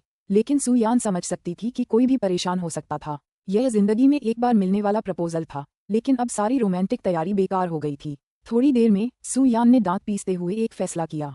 वह चुपचाप एकांत कोने में चला गया और फोन किया। पिताजी, अभी यही स्थिति है, इसलिए मैं चाहती हूँ कि आप अंकल हे से मदद मांगें। अगर नहीं तो जुएलुओ और मैं, सु यान ने समझाया। सु यान के चेहरे पर कोई प्रसन्नता का भाव नहीं था और ऐसा लग रहा था कि फोन के दूसरी ओर से आ रही आवाज का लहजा कठोर था। अध्याय 365, आज की रात तुम्हारी है। मंच पर निंग जुएलुओ मुस्कुराते हुए सु यान को घूर रही थी, क्योंकि वह आसानी से उसके फोन कॉल के उद्देश्य का अनुमान लगा सकती थी। इन दिनों सु परिवार में सचमुच एक उस्ताद था। चीन के सबसे बेहतरीन रेस्टोरेंट ग्रीन लोट्स का संस्थापक। उसने पहले भी ग्रेट ब्रिटेन, फ्रांस और जर्मनी के मंत्रियों के लिए खाना बनाया था और वह एक प्रसिद्ध रसोइये के परिवार में पैदा हुआ था। वह छोटी उम्र से ही आश्चर्यजनक परिणाम प्राप्त कर रहा था, लेकिन हाल के वर्षों में वह कम ही लोगों के सामने आता था और कम ही लोगों से मिलता था। उनके जैसे बेहतरीन शेफ के सु परिवार से गहरे संबंध थे। हे शिन की वजह से ही सु यान विलियम फी को आमंत्रित कर पाई थी। हे शिन की हैसियत के कारण सु यान ने पहले तो इस बारे में सोचा भी नहीं था, लेकिन अब हालात ऐसे थे कि उसके पास अपने पिता से मदद मांगने और हे शिन की मदद मांगने के अलावा कोई चारा नहीं बचा था। ये सिर्फ निंग जुएलुओ का मामला नहीं था, बल्कि सु यान और सु परिवार की इज्जत का भी सवाल था। थोड़ी देर बाद सु यान की मुस्कान वापस आ गई और निंग जुएलुओ को भी राहत मिली। सु यान के हाव भाव देखकर लग रहा था कि शायद उसने अपने पिता से बात तय कर ली है। सु यान के पिता जैसा कोई ही हे शिन जैसी हैसियत वाले किसी व्यक्ति को आमंत्रित कर सकता था। सू यान के पिता ने बचपन में ही विदेश में पढ़ाई की थी और वे हे शिन के सहपाठी थे। ऐसा लग रहा था कि उन्होंने हे शिन की काफी मदद की थी, इसलिए सू यान के एक शब्द की ही बात पर हे शिन ने अपने पिता की खातिर मदद की। यदि हे शिन यहाँ आते तो शायद वे डैनियल के पाक कौशल के बराबर नहीं होते, लेकिन उनका दर्जा और प्रभाव केवल खाना पकाने तक ही सीमित नहीं था। जल्दी से सू यान निंग जुएलुओ के पास वापस गई और धीरे से मुस्कुराई। जुएलुओ, अब और गुस्सा मत करो, बस कुछ ही क्षणों में एक बड़ा आश्चर्य होगा। अंकल हे शिन आपके लिए व्यक्तिगत रूप से कुछ व्यंजन बनाने के लिए यहाँ आएंगे। निंग जुएलुओ ने आश्चर्य से अपना सिर हिलाते हुए कहा, मेरे प्यारे यान, तुम क्या कर रहे हो? मैं नाराज क्यों होंगी? यह उन कुछ रातों में से एक है जब मेरी बहन आनंद ले सकती है। मैं उसके साथ प्रतिस्पर्धा नहीं करना चाहती, नहीं किसी चीज के लिए उससे लड़ना चाहती हूँ। जब तक मैं तुम्हारे साथ हूँ मैं संतुष्ट हूँ। उसकी बात सुनकर सू यान ने उसे अपनी बाहों में कस लिया और उसका स्वर और भी नर्म हो गया। जुएलुओ, मुझे पता है कि तुम्हें दूसरे लोगों से लड़ना पसंद नहीं है, लेकिन आज की रात तुम्हारी है। मैं किसी को भी तुम्हारा ध्यान अपनी ओर नहीं खींचने दूंगा। मुझे लगता है कि जियाओशी भी ऐसा नहीं करेगी। हम उसे एक बार के लिए ये सब सहने देंगे। सू यान ने मन ही मन आह भरी, कुछ देर पहले की बात सोचते हुए कि उसने निंग जुएलुओ की उपेक्षा की और कुई कैजिंग वाली घटना की वजह से उसे बहुत कुछ सहना पड़ा। यही वो लड़की थी जिसकी उसने हमेशा रक्षा करने का वादा किया था। इतनी महत्वपूर्ण रात में वह उसे खुश करना चाहता था। अंत में निंग जुएलुओ ने आज्ञाकारी ढंग से सिर हिलाया। निंग शी की ओर देखा जो अभी भी व्यंजनों का स्वाद ले रही थी, और यह सोचकर ठंडी हंसी निकाली कि निंग शी को उससे लड़ने का कोई अधिकार नहीं है।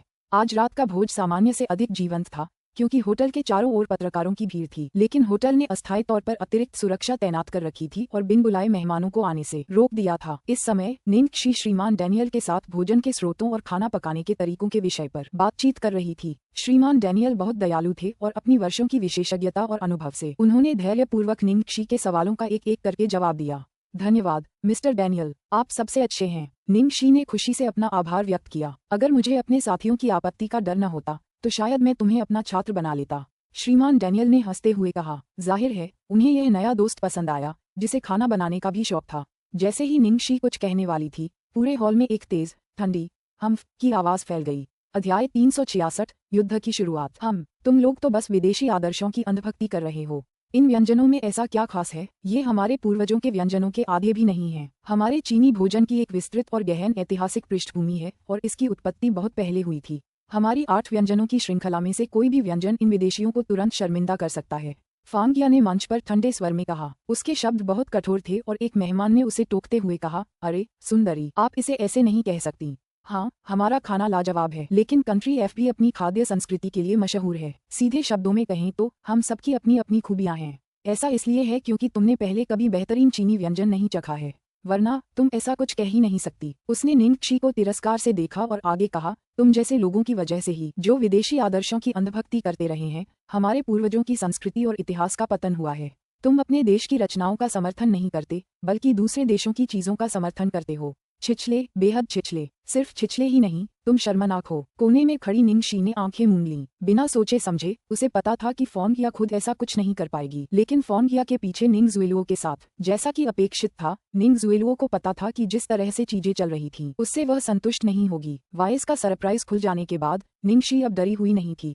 अब उस पर कोई मानसिक बोझ नहीं था, इसलिए वो आराम से अपने खाने का आनंद ले रही थी और उन्हें बिना किसी बात के परेशान होते देख रही थी। पहले तो माहौल बहुत ही शानदार था। किसने सोचा था कि फैंगिया अचानक कुछ ऐसा कह देंगी जिससे माहौल अजीब हो जाएगा।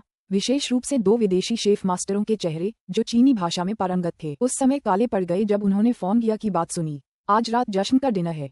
हम एक प्राचीन चीनी धारावाहिक की शूटिंग कर रहे थे। विदेशी रसोइयों को क्यों बुलाया? क्या मजाक है? फैंगिया ने ताना मारना जारी रखा। निंग जुएलुओ की अभिव्यक्ति उत्कृष्ट थी और वह निंग शी पर ठंडे स्वर में हंसा। ये सब उसकी योजना का हिस्सा था। आगे क्या होना था? निंग शी को बेइज्जती का शिकार बनते देखना और चीन के सबसे बड़े शेफ मास्टर हे शिन के आने का इंतजार करना, फिर सब कुछ पूरा होना था।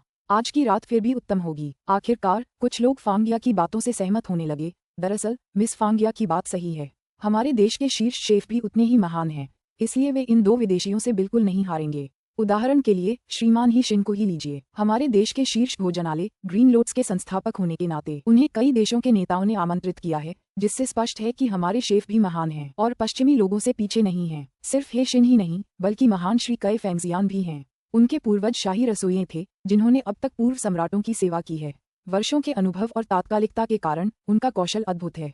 उन्होंने एक बार इंग्लैंड की महारानी के लिए भी व्यंजन तैयार किए थे और बदले में उन्हें सम्मान का एक बड़ा प्रतीक भी मिला था। ठीक है, श्री कई फेंगशियान निश्चित रूप से शेफ की दुनिया में एक महान आइकन है, लेकिन आप उन्हें बिल्कुल भी आमंत्रित नहीं कर सकते। कोई रास्ता नहीं है, इसलिए इस बारे में बात करने का कोई मतलब नहीं है। यहाँ तक कि श्री हे शिन को आमंत्रित करना भी बेहद मुश्किल होगा। मुझे ऐसा नहीं लगता। पश्चिमी दुनिया की रूमानियत कुछ ऐसी चीज है जिसका चीनी संस्कृति में अभाव है। बकवास। पश्चिमी लोग बहुत ठंडे और कल्पनाशील हैं, उनमें चीनी संस्कृति का मानवीय स्पर्श नहीं है। अध्याय 367, गाजर और गोभी, हर एक की अपनी पसंद। धीरे धीरे ज्यादा से ज्यादा लोग इस बात पर अपनी राय देने लगे कि कौन चीनी या पश्चिमी व्यंजनों का समर्थन करता है। सिर्फ विशेषज्ञ ही नहीं बल्कि गैर विशेषज्ञ भी अपनी देशभक्ति व्यक्त करने लगे थे, इसलिए ज्यादा से ज्यादा लोग इस बहस में शामिल होने लगे। अफसोस, हॉल में शोर शराबा इतना बढ़ गया कि उसकी तुलना करना मुश्किल हो गया। वहाँ उपस्थित सबसे अजीब व्यक्ति विलियम फी था, क्योंकि वह दोनों देशों के मिश्रित मूल का था, इसलिए उसे ये भी नहीं पता था कि किसका पक्ष लेना है। जब वह दोनों पक्षों के बीच बहस को झगड़ते हुए देख रही थी, तो निंग जुएलुओ, जो शुरू से ही दुखी दिख रही थी, ने जब महसूस किया कि सही समय आ गया है, तो उसने फेंगिया को एक तीव्र निगाह से देखा। फेंगिया ने निंग जुएलुओ का इशारा समझ लिया और तुरंत समझ गई कि उसका क्या मतलब है, इसलिए वह खड़ी हुई और बोली, ये जानना कि कौन ज्यादा सक्षम है। क्या यह आसान नहीं होगा अगर वे लाइव प्रतिस्पर्धा करें? अगर निंग शी इतनी अद्भुत थी कि उसने मिस्टर डैनियल को आमंत्रित किया, तो मुझे यकीन है कि प्रसिद्ध शेफ हे शिन को आमंत्रित करना उसके लिए एक आसान काम होगा। बिल्कुल, निंग शी उसे आमंत्रित करे, ये बिल्कुल सही रहेगा। तो फिर आप लोग बहस करना बंद कर सकते हैं, क्योंकि लाइव शो बहस करने से बेहतर सबूत है। अचानक सभी की नजरें निंग शी पर पड़ी। निंग शी बेफिक्र रही और उसने कोई जवाब नहीं दिया। बेशक जब उसने देखा कि निंग शी ने कोई प्रतिक्रिया नहीं दी, तो फेंगिया उसे इतनी आसानी से जाने नहीं देगी। वह पूछती रही, निंग शी, क्या हुआ? तुमने इस शेफ को बुलाया था और अब सब इस बात पर हंगामा मचा रहे हैं कि तुमने किसे बुलाया। तुम यूं ही बेपरवाह होकर कैसे देख सकती हो? बिल्कुल, एक अच्छा भोज इतनी बड़ी गड़बड़ी में बदल गया है, जिससे हर कोई बहुत दुखी है। चूंकि निंग शी के इतने सारे प्रशंसक हैं, वह बस एक फोन कर सकती है और कोई कुछ कर देगा। क्या ये सही नहीं है? जियो ताओ ने निंग शी की कमीज का किनारा कमजोरी से खींचा और कहा, बहन शी, क्या आपको लगता है कि आप अपने प्रशंसक से श्री हे शिन को आमंत्रित करने के लिए कह सकती हैं? ये सुनते ही निंग शी ने जियाओ ताओ की तरफ देखा और एक आड़ू मुंह में भर लिया। उसने शांति से कहा, जियाओ ताओ, गाजर और पत्ता गोभी, हर किसी की अपनी पसंद। सिर्फ इसलिए कि कुछ लोगों को गाजर पसंद है, क्या इसका मतलब पत्ता गोभी बेकार है? अगर उन्हें कुछ और खाना पसंद है, तो उन्हें उसे खाने के लिए बुलाना चाहिए। हम बस अपने खाने का आनंद ले सकते हैं। ओह, जियाओ ताओ ने थोड़ा उलझन में जवाब दिया। हालांकि उसे निंग शी का मतलब पूरी तरह समझ नहीं आया था, फिर भी उसने सिर हिला दिया। फिर उसने सोचा कि उसने कितनी ज्यादा मान कर दी थी। हे शिन चीनी पाककला की दुनिया में बेहद प्रभावशाली व्यक्ति थे, पुराने शेफ कई फेंगजियान के बाद दूसरे नंबर पर। कोई ऐसे किसी को यूं ही कैसे आमंत्रित कर सकता है? उन्हें ये भी नहीं पता था कि श्री डैनियल को कैसे आमंत्रित किया गया था, और अब वे चाहते थे कि वह हे शिथिस को आमंत्रित करें, जो कि अवास्तविक था।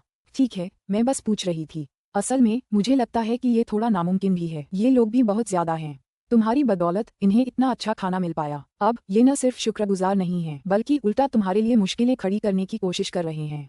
जियाओ ताओ को बहुत गुस्सा आ रहा था, और अपनी बात कहने के बाद वो बुदबुदाई, तुम्हें पता है, मिस्टर ही शिन को बुलाना नामुमकिन है। ये तो बस फेंगिया और उसकी टोली है जो तुम्हारी सुर्खियां छीनने के लिए बेवजह परेशानियां खड़ी कर रही है। अब क्या, निंग शी?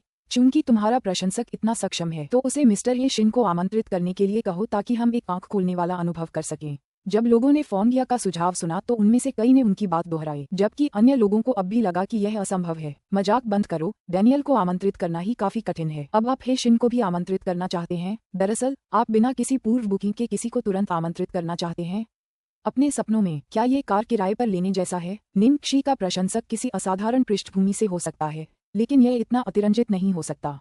अध्याय 368, मुझे और भाई यान को आमंत्रित करने दो। निंग शी बहुत दयनीय है। निंग जुएलुओ की प्रसिद्धि छीनना बहुत मुश्किल था, और अब ये घटना घटित होनी ही थी। किसी ने धीरे से बुदबुदाया। फेंगिया ने सहजता से कहा, इसके लिए कौन दोषी है? किसने उसे ऐसा व्यवहार करने को कहा जैसे वह इतनी अद्भुत है? सु यान इतने रोमांटिक अंदाज में जुएलुओ को प्रपोज कर रही थी, और वो उन्हें यूं ही नहीं रहने दे रही थी। उसे ध्यान आकर्षित करने के लिए बीच में आना ही पड़ा। अब वो ध्यान आकर्षित क्यों नहीं करती? हम सब इंतजार कर रहे हैं। अब क्या हुआ? निंग शी, कुछ तो बोलो, उसे बुला रही हो या नहीं? जब फेंगिया ने देखा कि निंग शी चुप है, तो वह और भी घमंडी हो गई। इस समय निंग जुएलुओ, जो मुख्य मेज पर था, अचानक बोला, कोई बात नहीं। तभी सबकी नजरें उस पर पड़ीं। चूंकि हर कोई मिस्टर हे शिन की कृतियों को इतनी बुरी तरह से आजमाना चाहता है, तो मुझे और भाई यान को उसे आमंत्रित करने दें। अब हर कोई निंग शी के लिए चीजें मुश्किल बनाना बंद कर सकता है, निंग जुएलुओ ने धीरे से कहा। ये सुनते ही भीड़ को अचानक समझ आ गया कि निंग जुएलुओ क्या कहना चाह रहा था। निंग शी का प्रशंसक उसके लिए दानियल को आमंत्रित कर सका, यह शायद उसकी सीमाओं में सबसे अच्छा काम था। इसलिए अब हे शिन को भी आमंत्रित करना उसकी क्षमता से बाहर होगा। भीड़ को इस बात पर बहुत शक था कि निंग शी के प्रशंसक के पास ऐसा करने के लिए पर्याप्त संपर्क और शक्ति है। रुको जुएलुओ, क्या तुम ये कहना चाह रहे हो कि तुम और सु यान हे शिन को आमंत्रित करोगे? अचानक एक पत्रकार ने तनाव को तोड़ते हुए कहा। हाँ, मुझे विश्वास है कि सभी लोग शीघ्र ही श्री हे शिन से मिल सकेंगे, निंग जुएलुओ ने आत्मविश्वास से उत्तर दिया। उसकी पिछली सारी नाखुशी गायब हो गई। हे भगवान, जुएलुओ, क्या तुम सचमुच मिस्टर हे शिन को आमंत्रित कर सकते हो? क्या मैं सपना देख रही हूँ? फेंगिया ने जानबूझकर अपने भावों को बढ़ा चढ़ाकर पेश किया और खुश होकर नाचने का नाटक किया। हम जल्दी मत करो, आज रात न केवल लॉन्चिंग भोज है बल्कि भाई यान और मेरी सगाई का दिन भी है, इसलिए भाई यान और मैं निश्चित रूप से सभी के अनुरोध को पूरा करने की पूरी कोशिश करेंगे, निंग जुएलुओ ने सुरुचिपूर्ण ढंग से कहा। भीड़ में हलचल मच गई। हर कोई बेहद भावुक और उत्साहित था। चूंकि निंग जुएलुओ ने ऐसा कहा था तो मिस्टर हे शिन को जरूर आना चाहिए था। आज रात उन्हें न सिर्फ मिस्टर डैनियल के बेहतरीन पश्चिमी व्यंजन चखने का मौका मिला बल्कि जल्द ही मिस्टर ही शिन को भी साक्षात देखने का मौका मिला। यह कोई साधारण दिन नहीं था, दरअसल यह एक सपने के सच होने जैसा था। तभी होटल का प्रवेश द्वार खुला और बाहर से मेहमानों को कई पत्रकारों की चीखें सुनाई दीं। इसी शोर के बीच पारंपरिक चीनी पोशाक पहने एक अधेड़ उम्र का आदमी धीरे धीरे अंदर आया।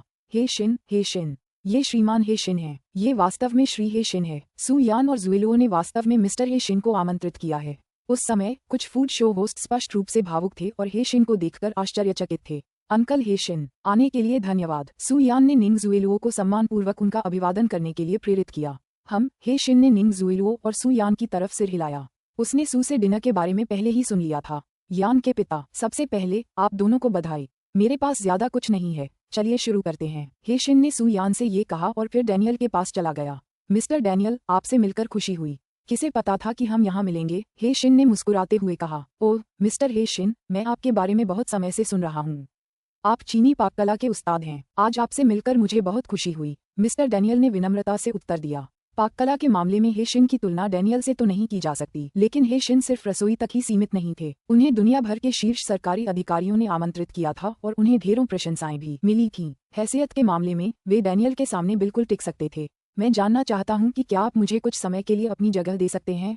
हे शिन ने मुस्कुराते हुए पूछा। अध्याय 369, पूर्णता का सच्चा प्रतीक। डैनियल ने विचार किया। उसने अभी अभी अपना मुख्य व्यंजन परोसना समाप्त किया था और उसके पास मुख्य रसोइये की जगह लेने का कोई कारण नहीं था, इसलिए उसने सिर हिलाया। ठीक है, मेरा काम पूरा हो गया है, अब मैं ये जगह तुम्हें दे दूंगा। इसके बाद डैनियल अपनी टीम को वीआईपी क्षेत्र में ले गया और हे शिन को कार्यभार संभालने दिया। जब भीड़ ने देखा कि डैनियल ने अपना स्थान दे दिया है तो वे हंगामा करने लगे और उन्हें लगा कि डैनियल हार मान रहा है। मिस्टर डैनियल, क्या ये ठीक है कि हम यूं ही जगह दे दें?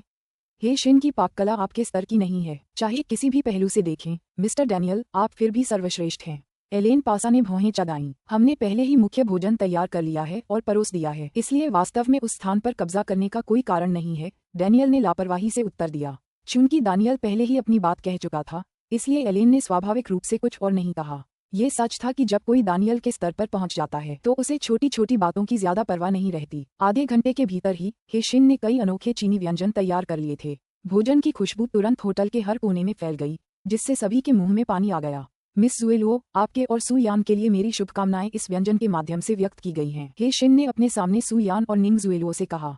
धन्यवाद अंकल हे शिन। निंग जुएलुओ मुस्कुराहट से भर गया और सु यान भी। हे शिन की मौजूदगी से सारी पिछली असहजता गायब हो गई थी। अब जिसे असहज महसूस करना चाहिए वह निंग शी है, निंग जुएलुओ ने सोचा। कितना भाग्यशाली। यहाँ तक कि मिस्टर ही शिन ने भी सु यान और निंग जुएलुओ को उनकी सगाई की बधाई दी। वह चीनी व्यंजनों में हमारे सबसे बेहतरीन शेफ हैं। कुछ लोगों के उलट, जिन्होंने विदेशी शेफ्स को बुलाने की जहमत उठाई, आखिरकार हमारे मिस्टर ही शिन ने उनकी जगह ले ली। फांगिया ने जानबूझकर निंग जुएलुओ की तरफ देखा और बुरी तरह मुस्कुरा दी। बस बहुत हो गया, बकवास बंद करो, निंग जुएलुओ ने उसे रोकने के लिए कहा। मैं बकवास नहीं कर रही, सच तो सच है। निंग शी के प्रशंसक का तुम्हारे भाई सु यान से लड़ना कितना मजाक है। मुझे आश्चर्य है कि उसे इतना आत्मविश्वास कहाँ से मिला। फांगिया का अहंकार वापस आ गया और वह निंग शी को घूरते हुए व्यंग्यात्मक लहजे में कहने लगी। बिल्कुल, वह केवल एक विदेशी शेफ को ही आमंत्रित कर सकते थे। अगर उनमें क्षमता होती तो मैं चाहता कि वह किसी शीर्ष चीनी शेफ को आमंत्रित करें। उफ, उसकी हिम्मत कैसे हुई सु यान से मुकाबला करने की? ये तो अंधविश्वास है। फांगिया और नाटक टीम के कई कलाकार फिर से बड़बड़ाने लगे। दूर से ही निंग शी मुस्कुराई और सिर हिलाया। ये लोग काफी दिलचस्प थे। उसे तो यहाँ तक लग रहा था कि अगर उसने उन्हें जवाब दिया तो वो भी उनकी तरह बेवकूफ बन जाएगी। श्री डैनियल आखिरकार एक विदेशी शेफ हैं, इसलिए चीनी आधार पर उनकी तुलना श्री हे शिन से नहीं की जा सकती। बिल्कुल तो, हालांकि श्रीमान डैनियल के पश्चिमी व्यंजन दुनिया के सर्वश्रेष्ठ हैं, फिर भी हम अपने चीनी व्यंजन खाना पसंद करते हैं। अगर आपको चीनी खाना पसंद है तो यह आपके स्वाद का चुनाव है। मुझे पश्चिमी खाना पसंद है और मुझे लगता है कि मिस्टर डैनियल के व्यंजन पूर्णता की पराकाष्ठा हैं। कोई भी उनकी बराबरी नहीं कर सकता। हाँ, ये तो बहुत मज़ेदार है। पूर्णता की पराकाष्ठा ऐसे, क्या तुम्हें पता भी है कि पूर्णता की असली पराकाष्ठा क्या है? जैसे ही सभी लोग जोर जोर से बहस करने लगे, दरवाजा खुलने की आवाज आई। भोज भवन का प्रवेश द्वार बाहर से धक्का देकर खोला गया। जगमगाते झूमर के नीचे एक युवक एक वृद्ध व्यक्ति का हाथ पकड़े हुए दरवाजे पर खड़ा था। वृद्ध व्यक्ति मोटे लिनेन पहने हुए था और उसके बाल सफेद थे। वह स्वस्थ और ऊर्जावान था और अमरता का आभास दे रहा था। मेहमान झगड़ रहे थे, कुछ निंगक्षी का मजाक उड़ा रहे थे और कुछ बस देख रहे थे। सबसे पहले उस बूढ़े आदमी पर एक जवान आदमी की नजर पड़ी। वह भी झगड़ने ही वाला था कि अचानक उसने दरवाजे की तरफ देखा। कैउल मैन कहे अध्याय 370 निंगक्षी बहुत मजबूत है। अचानक सब लोग उस युवक को हैरानी से देखने लगे, खासकर फैंगिया, जो अभी कुछ पल पहले ही निंगक्षी का मजाक उड़ा रही थी। उसके हाव भाव ऐसे लग रहे थे जैसे उसने अभी कोई भूत देखा हो। वो आदमी, वह बूढ़ा आदमी सचमुच बहुत जाना पहचाना लग रहा है। वह कई फैंगशियान जैसा दिखता है। क्या मैं सपना देख रहा हूँ? किसी ने आंखें मलते हुए कहा। आप क्या बकवास कर रहे हैं? क्या आप गलत हैं? नहीं, यह एल्डर कय है। वह मिस्टर कय फैंगजियान हैं। मैंने उन्हें पहले भी टीवी पर देखा है। किसी ने आश्चर्य से चिल्लाया। उसके बगल वाले युवक को मैंने पहले भी टीवी पर देखा है। क्या वह एल्डर कय का सबसे बड़ा बेटा कय चेंग नहीं है?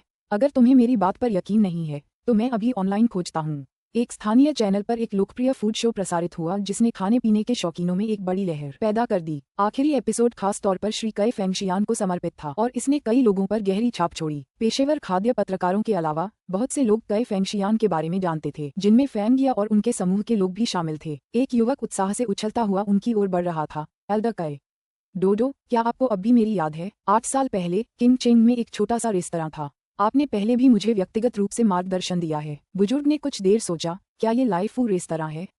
तुम छोटे लाइफू हो? युवक की आंखें आंसुओं से लाल हो गईं। आप सही कह रहे हैं, ये लाइफू रेस्तरां है। मुझे यकीन नहीं हो रहा कि आप अभी भी मुझे याद करते हैं। अगर आपका मार्गदर्शन न होता तो मैं अपना शहर छोड़कर पढ़ाई करने के लिए इतना दृढ़ निश्चयी न होता, और मैं आज जो कुछ भी हासिल कर पाया हूँ वह हासिल न कर पाता। इस समय किसी ने इस युवक को पहचान लिया। मुझे यह आदमी याद आ गया। ये खुद काफी मशहूर है। क्या यह इंपीरियल के किसी उच्च स्तरीय होटल का कार्यकारी शेफ नहीं है? मैंने सुना है कि यह एक छोटे से गांव से निकलकर आया है। मुझे उम्मीद नहीं थी कि यह एल्डर कय से परिचित होगा। उनकी कहानी सुनने के बाद एल्डर कय के प्रति सभी का सम्मान बढ़ गया। एल्डर कय के हर जगह छात्र हैं। उसका आभामंडल इतना शक्तिशाली है। प्रशंसा समाप्त होने के बाद हर कोई इस बात को लेकर उलझन में था कि एल्डर कय वहाँ क्यों थे। एल्डर कय, आप यहाँ क्यों हैं? युवक ने उत्साहित होकर पूछा। पिताजी सुश्री निंगक्षी के साथ जश्न मनाने के लिए यहाँ हैं, एल्डर कय के बेटे कय चेंग ने उत्तर दिया। कय चेंग की बात सुनकर सभी लोग चुप हो गए। लोगों की पहली प्रतिक्रिया ये थी कि वे निंगक्षी को देखकर हैरान हो गए। फैंगिया और कुछ क्रू सदस्य, जिनमें सु यान भी शामिल था, भ्रमित थे, जबकि निंगजुएलुओ के चेहरे पर मुस्कान गायब हो गई। वाह, ये निंगक्षी, ये तो सबसे अच्छी है। पहले एलेन थी, फिर पश्चिमी पाककला के जनक मास्टर डैनियल, और अब चीन की पाककला उद्योग की ग्रैंड मास्टर कय फैंगशियान। मैं तो प्रभावित हूँ। हा, क्या तुमने फैंगिया और निंगजुएलुओ के हाव भाव देखे?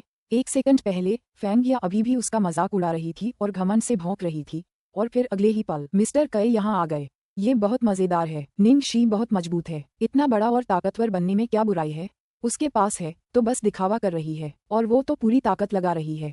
इन तीनों में से कोई भी उस्ताद विलियम फी को आम आदमी जैसा दिखाने के लिए काफी है। अब तो मिस्टर ही शिन भी कुछ खास नहीं कर सकते। मैं सचमुच बहुत खुश हूँ। आज रात का ये भोज अगले कुछ महीनों के लिए मेरी सुर्खियों को बढ़ा देगा। अध्याय 371 कौन है जो उसे संकट से बाहर निकाल रहा है? अरे, क्या आपके अखबार में खाने पीने का कॉलम नहीं है? जल्दी से अपने खाने पीने के पत्रकारों को बुलाइए। क्या शानदार मौका है स्कूप पाने का। मैं उसे अभी फोन करता हूँ।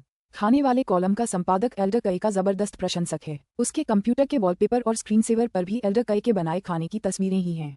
मैंने उसे बताया था कि विलियम फी आज रात यहाँ आएंगे और उसे आने का न्योता भी दिया था, लेकिन उसे जरा भी परवाह नहीं थी। अगर उसे पता होता कि एल्डर कय यहाँ आएंगे तो उसे बहुत पछतावा होता। हा। कोने में जियाओ ताओ इतनी उत्साहित थी कि उसने निंगक्षी की बाह लगभग तोड़ ही दी, उसे खींचते हुए। एल्डर कय, ये सचमुच एल्डर कय है। बहन शी, आप सबसे अच्छी हैं। आप डोरेमोन जैसी हैं। आप जिसे चाहें बुला सकती हैं। आपने फोन कब किया? मुझे कुछ कैसे पता नहीं चला। निंगक्षी स्वयं अवाक थी और उसके पास शब्द नहीं थे। उसने अपने फोन को बिल्कुल भी नहीं छुआ था। और डोरेमोन आखिर क्या चीज थी? जब कय फैंगशियन प्रकट हुई तो वह भी कमरे में मौजूद बाकी सभी लोगों की तरह हैरान रह गई। उसे लगा कि उसे कोई भ्रम हो रहा है। अब उसे बस इतना पता था कि उसे वाइस ने बिल्कुल भी आमंत्रित नहीं किया था। इस बात के अलावा कि वह उसे आमंत्रित कर भी पाता या नहीं, वह लड़का तो बस उसे चिढ़ाने में लगा था और उसे मुश्किल से निकालने के लिए ऐसा कुछ नहीं करता। तो फिर उसकी मदद कौन कर रहा था? बिल्कुल नहीं। निंग कसी का दिल तेजी से धड़कने लगा जब उसके दिमाग में एक आदमी के शांत चेहरे की छवि उभरी। श्री कई फेंगक्सियन को आमंत्रित करने वाला व्यक्ति शायद वही हो सकता था। दरवाजे पर दो प्रसिद्ध चेहरों को देखकर होटल मालिक जल्दी से ऊपर गया और उनका गर्मजोशी से स्वागत किया। एल्डर कई, आपने मुझे आने से पहले क्यों नहीं बताया? मैं आपको बुलाने के लिए किसी को भेज सकता था। ये हमारी ओर से बहुत ही अमानुषिक व्यवहार है। कई फेंगक्सियन ने लापरवाही से हाथ हिलाया। परेशानी की कोई जरूरत नहीं है। कई चेंग ने बताया, पिताजी को किसी ने अनुरोध किया था, इसलिए वे अल्प सूचना पर यहाँ आ गए। मैं समझ गया। होटल मालिक ने निंग शी की ओर देखा। जैसा कि सभी ने सुना, अधिकांश लोगों ने सोचा कि यह निंग शी ही थी जिसने उसे आमंत्रित करने का आदेश दिया था, अन्यथा ऐसा संयोग नहीं होता। हम तो क्या हुआ? हमारे पास मिस्टर ही शिन है। मिस्टर ही शिन यहाँ के सबसे अच्छे शेफ हैं। ठीक है, फोंगिया ने बहुत ही अपमानजनक लहजे में कहा। ठीक है, श्री हे शिन सबसे अच्छे भोजनालय ग्रीन लोट्स के संस्थापक हैं। कुछ क्रू सदस्य भी उससे सहमत हो गए। कुछ फूड ब्लॉगर्स और फूड जर्नलिस्ट उन्हें ऐसे तिरस्कार से देख रहे थे मानो बेवकूफों को देख रहे हों। उन्हें पहले से ही शक था कि ये लोग कितने बेवकूफ हैं, लेकिन इससे यह और भी पुख्ता हो गया कि फेंगिया और कुछ दूसरी अभिनेत्रियां सचमुच बेवकूफ थीं, सिर से पांव तक बेवकूफ। उन्हें कुछ भी पता नहीं था, फिर भी उन्होंने इतनी नासमझी से काम किया। कितनी शर्म की बात है। मास्टर कई हे शिन कई फेंगक्सियन के पास गया और उनका सम्मानपूर्वक अभिवादन किया। हम फिर मिलेंगे। एल्डर कई ने सिर हिलाया। मुझे उम्मीद नहीं थी कि मास्टर कई यहाँ आएंगे। शुरुआत में मैं यहाँ आने से थोड़ा हिचकिचा रहा था, लेकिन अब मुझे लगता है कि मैं सही जगह पर आया हूँ। अगर मास्टर कई के पास थोड़ा समय हो तो मुझे उम्मीद है कि मैं आपसे कुछ सीख सकूंगा। हे शिन मुस्कुराया। फेंगिया और चालक दल के सदस्य एल्डर कई के प्रति हे शिन का रवैया देखकर हैरान रह गए और वे अवाक रह गए। दूसरी तरफ डैनियल वीआईपी क्षेत्र से कई फेंगक्सियन की ओर चला गया। दोनों कुछ देर तक एक दूसरे को देखते रहे। डैनियल ने मुस्कुराते हुए कहा, पुराने दोस्त, बहुत समय हो गया मुलाकात। अध्याय 372 सदी की लड़ाई। कई फेंगक्सियन ने एक लंबी आह भरी। उन्होंने पुराने समय को याद किया। वास्तव में बहुत समय हो गया है। हमारी आखिरी मुलाकात 10 साल पहले कंट्री एफ में हुई थी। हाँ, यह सही है। हमारी उम्र को देखते हुए मुझे डर है कि हमारे पास अगले 10 साल भी नहीं होंगे। चूंकि चीन आना बहुत कम होता है, तो क्या आप वहीं से शुरुआत करना चाहेंगे जहां हमने 10 साल पहले उस लड़ाई को छोड़ा था जो बराबरी पर खत्म हुई थी? कई फेंगशियान की आंखें चमक उठीं। बिल्कुल, डैनियल ने तुरंत सहमति व्यक्त की। होटल मालिक उनकी बातचीत सुनकर बहुत उत्साहित हुआ। सबसे पहले वह निंग जुएलुओ को सुयान के प्रस्ताव का उपयोग करके होटल की लोकप्रियता बढ़ाने की योजना बना रहा था और उस रात घटनाओं का विकास अप्रत्याशित था जिससे उसे लाभ हुआ। किसी भी प्रस्ताव की नौटंकी की तुलना रॉयल जैज होटल में पश्चिमी और चीनी व्यंजनों के उस्तादों के बीच सदी की लड़ाई से नहीं की जा सकती। क्या बढ़िया सौदा है। वह सचमुच सुश्री निंग शी को व्यक्तिगत रूप से धन्यवाद देना चाहेंगे। हालांकि वह शांत थीं, लेकिन बिल्कुल भी कंजूस नहीं थीं। अचानक पत्रकारों की एक बड़ी भीड़ बैंक्वेट हॉल में घुसने की कोशिश करने लगी। होटल की सुरक्षा टीम और वेटरों ने उन्हें रोकने में मदद की। आप सब कहां से हैं? यह एक निजी भोज है, आप बिना निमंत्रण के अंदर नहीं आ सकते। मैं XX फूड चैनल का रिपोर्टर हूँ। मैं XX अखबार का फोटोग्राफर हूँ। मैं XX पत्रिका का संपादक हूँ। मैंने सुना है कि मिस्टर डैनियल और एल्डर कई दोनों आज रात यहाँ हैं और मैं जानबूझकर यहाँ आया हूँ। हमें अंदर आने दो। पत्रकारों ने अथक विनती की। सुरक्षा दल और वेटर परेशान हो गए। खैर, हम ऐसा नहीं कर सकते। ये हमारा नियम है। नियम लोग बनाते हैं। अधिक उदार बने। हाँ, हम सभी अनुभवी पत्रकार हैं, कोई साधारण न्यूज रिपोर्टर नहीं। आप अपने मैनेजर से पूछ सकते हैं, वह जरूर सहमत होगा। यहू, कृपया थोड़ी देर प्रतीक्षा करें, मैं पूछ कर आता हूँ। पत्रकारों की संख्या असाधारण थी और अतिरिक्त सुरक्षा के बावजूद भी वे पत्रकारों के जुनून को रोक नहीं सके। एक वेटर तुरंत मैनेजर से परामर्श करने गया। ये होटल के लिए अच्छा प्रचार है, लेकिन आज रात के 2 मास्टर इतने महत्वपूर्ण हैं कि हम अभी निर्णय नहीं ले पा रहे हैं। प्रबंधक कोई निर्णय नहीं ले पाया तो उसने मालिक से बात की। अब बाहर बहुत सारे पत्रकार अंदर आना चाहते हैं। बॉस, आप क्या सोचते हैं? होटल मालिक बहुत खुश हुआ, लेकिन वह स्वयं यह निर्णय नहीं ले सकता था, इसलिए वह क्रू से आयोजकों की तलाश में चला गया। मालिक की मंशा जानते हुए वांग ताए और गुओ केशेग ने टीम के साथ एक छोटी सी बातचीत की। सभी ने सोचा कि यह उनकी फिल्म के प्रचार का एक अच्छा मौका होगा, इसलिए वे तुरंत सहमत हो गए।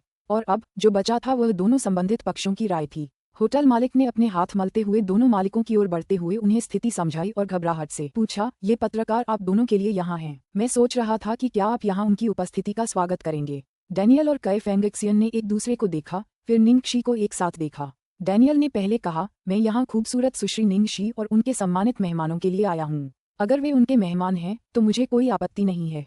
इसका मतलब ये था कि जब तक निंग शी पत्रकारों को अपने मेहमान के रूप में आमंत्रित नहीं करती, डैनियल उनकी उपस्थिति को अस्वीकार कर देगा। ये होटल मालिक परेशान लग रहा था। फिर उसने कई फेंगक्सियन की ओर देखा। एल्डर कई, आपके बारे में क्या? अध्याय 373 पुनर्तः दोषरहित। एल्डर कई ने कहा, मैं भी दानियाल की ही तरह सोचता हूँ। ओह ठीक है, मुझे लगता है इस समय मैं सिर्फ निंग शी से ही पूछ सकता हूँ।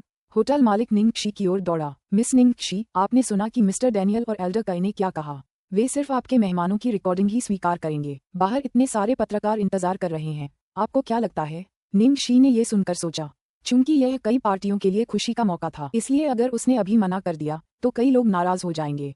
दरअसल उन पत्रकारों पर मेहरबानी करने का कोई सवाल ही नहीं था। बस निंग क्षी ने सोच समझकर अपने शब्द चुने और कहा, ये भोज द वर्ल्ड के लॉन्च के लिए है और यह मेरा निजी भोज नहीं है। चूंकि निर्माता वांग और निर्देशक ठीक हैं, तो मैं भी ठीक हूँ। बहरहाल बॉस फोंग, कृपया बाहर आने वाले सभी पत्रकारों की जांच कर लें। उन्हें अंदर आने से पहले ये सुनिश्चित कर लें कि वे सही हैं।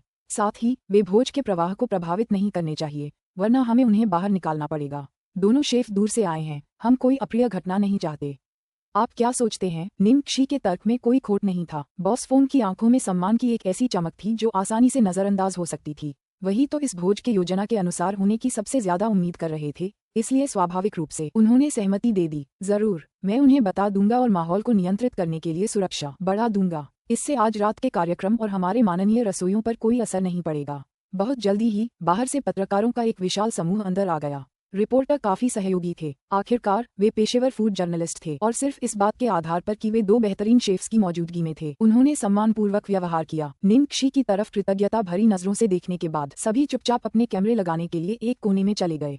चीनी और पश्चिमी व्यंजनों की लड़ाई आधिकारिक तौर पर शुरू हुई। बॉस फोंग उत्सुकता से लोगों को मेज पर खाना तैयार करने के लिए दौड़ा रहे थे। तभी एक वेटर एक सूची लेकर आया। बॉस, ये वे सामग्रियां हैं जिनकी दोनों शेफ को जरूरत है।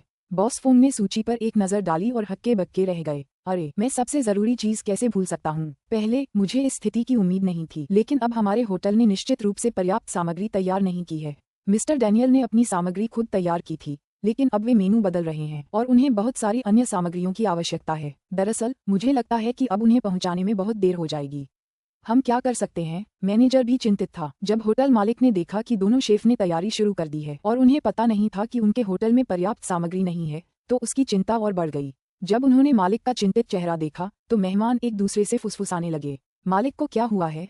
वह पीला दिख रहा है। मुझे लगता है ऐसा इसलिए है क्योंकि सामग्री पर्याप्त नहीं है। क्योंकि अब वे लड़ने वाले हैं, उन्हें निश्चित रूप से दोगुनी मात्रा में सामग्री की आवश्यकता होगी। वास्तव में दोनों शेफ ने अपनी सामग्री के लिए बहुत ऊंचे मानक रखे हैं। सामान्य सामग्री से काम नहीं चलेगा। उफ़, बिल्कुल नहीं, हम सब इसी का इंतजार कर रहे थे। मुझे ये मत कहना कि आखिर में ये काम नहीं करेगा। क्या चल रहा है? इसके अलावा बहुत सारे पत्रकार भी यहाँ आ गए हैं। हम इस दुर्घटना के कारण सभी को घर जाने के लिए नहीं कह सकते। ये बहुत मजेदार होगा। हाँ, अच्छा तो यही होगा कि ये काम न हो। एक कोने में खड़ी फांगिया ने धीरे से खुद से बड़बड़ाया।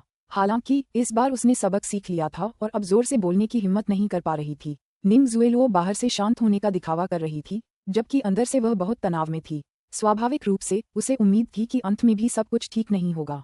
अध्याय 374, एक मजाक का केंद्र बिंदु। दुर्भाग्यवश आज की रात वैसी नहीं हुई जैसी वे चाहते थे।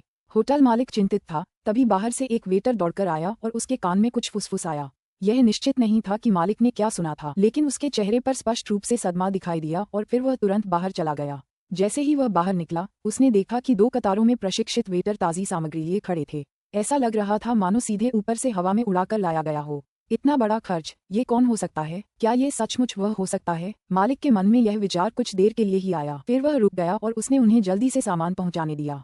सामग्री अधिक महत्वपूर्ण है। जब एक के बाद एक कूलर के डिब्बे धीरे धीरे वितरित किए गए तो पूरी भीड़ ये दृश्य देखकर दंग रह गई। निंग ज़ुएलुओ के दिल में बची आखिरी उम्मीद भी खत्म हो गई।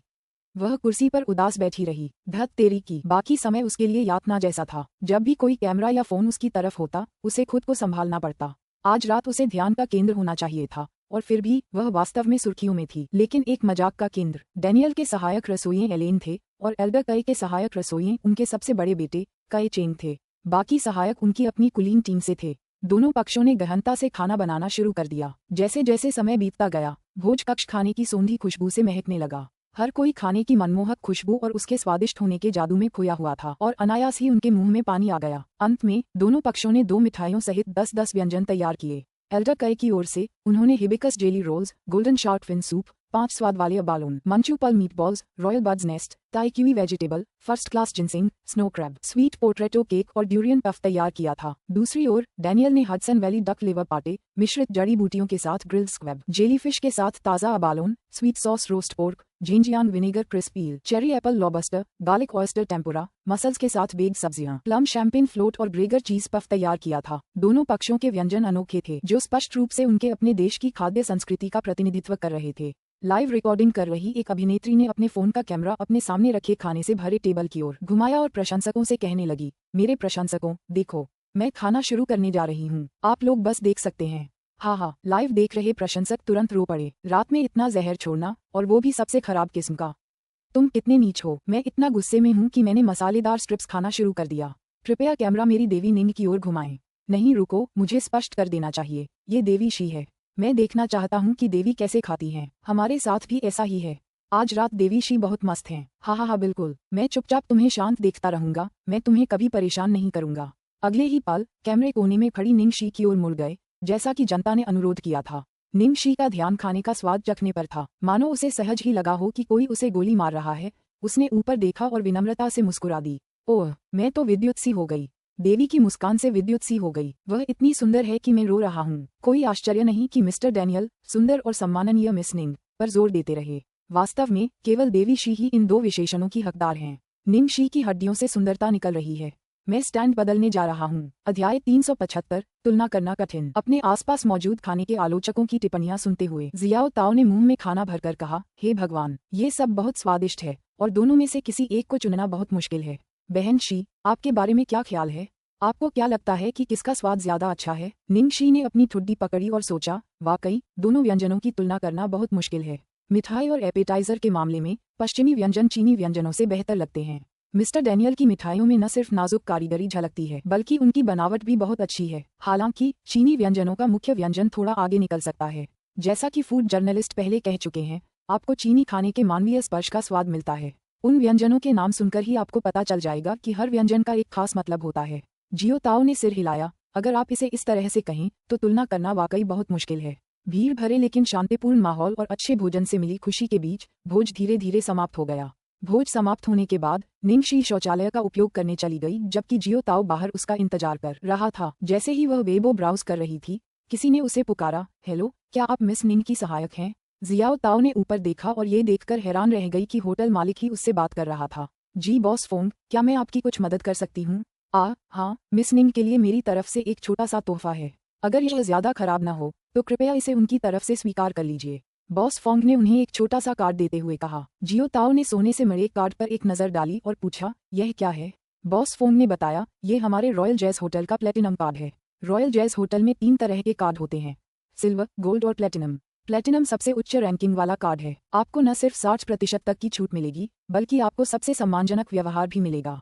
होटल प्लेटिनम कार्ड धारकों के लिए विशेष रूप से एक वीआईपी स्वीट आरक्षित रखेगा, इसलिए आप जब भी आएं, हमारे पास आपके लिए जगह जरूर होगी। ये सब सुनकर जियाओ ताओ को झटका लगा, लेकिन उसने खुद को थोड़ा शांत रखने की कोशिश की। लेंग मेन्यू के साथ अपने अनुभव से ऐसी घटनाएं आम थीं। वह जानती थी कि अगर उसने ज्यादा भावुक होकर काम किया तो लोग निंग शी को हल्के में लेंगे। वह न सिर्फ अपना बल्कि निंग शी का भी प्रतिनिधित्व कर रही थी। इस प्रकार जियो ताओ ने लापरवाही से काम लिया और कहा, हालांकि किसी को तभी पुरस्कृत किया जाता है जब वह उसका पूरा हकदार हो। मिस असिस्टेंट, आप बहुत दयालु हैं। इस बार मिस निंग की बदौलत हमारे होटल को डैनियल और एल्डर कई जैसे 2 बड़े शेफ्स की मेजबानी करने का सौभाग्य मिला। मैं आपका बहुत आभारी हूँ। बॉस फोंग की आंखों में कुछ चमकते हुए खुशी से झूम उठे। उन्होंने अपनी आवाज धीमी करते हुए कहा, कृपया मिस निंग से कहिए कि वे उन दोनों बड़े लोगों का भी शुक्रिया अदा करें। जियाओ ताओ ने पलकें झपकाईं। वो उलझन में थी। कौन से बड़े आदमी? वो किसके बारे में बात कर रहा था? जियो ताओ को समझ नहीं आया, इसलिए उसने सवाल को नजरअंदाज कर दिया। उस मामले में बॉस फोंग, आपकी दयालुता के लिए धन्यवाद। ये देखकर कि जियाओ ताओ ने कोई ठोस जवाब नहीं दिया, बॉस फोंग वहां से जाने को थोड़ा हिचकिचाया। हालांकि वह जानता था कि उसे ज्यादा कुछ नहीं पूछना चाहिए, इसलिए उसने बस सिर हिलाया और चला गया। जाने से पहले बॉस फोंग ने मुड़कर उस छोटी असिस्टेंट की तरफ फिर से देखा। अब उसे और भी शक हो गया था। उफ, मुझे यकीन नहीं हो रहा कि मैं अभी भी उससे ये बात नहीं निकाल पाया हूँ। क्या निंग शी के भव्य शो के पीछे वही 2 लोग थे जिनके बारे में वह सोच रहा था? कोई बात नहीं, चाहे कुछ भी हो, विनम्र होना कभी गलत नहीं होता। जैसे ही निंग शी शौचालय से बाहर आई, जियो ताओ ने तुरंत अपना शांत मुखौटा उतार दिया और खुशी से उछलते हुए बोली, बहन शी, मैं तुम्हें कुछ दिखाती हूँ। यह क्या है? निंगशी ने संदेह से पूछा, रॉयल जैज का प्लेटिनम कार्ड आपके लिए। बॉस फोंग ने अभी अभी मुझे दिया है।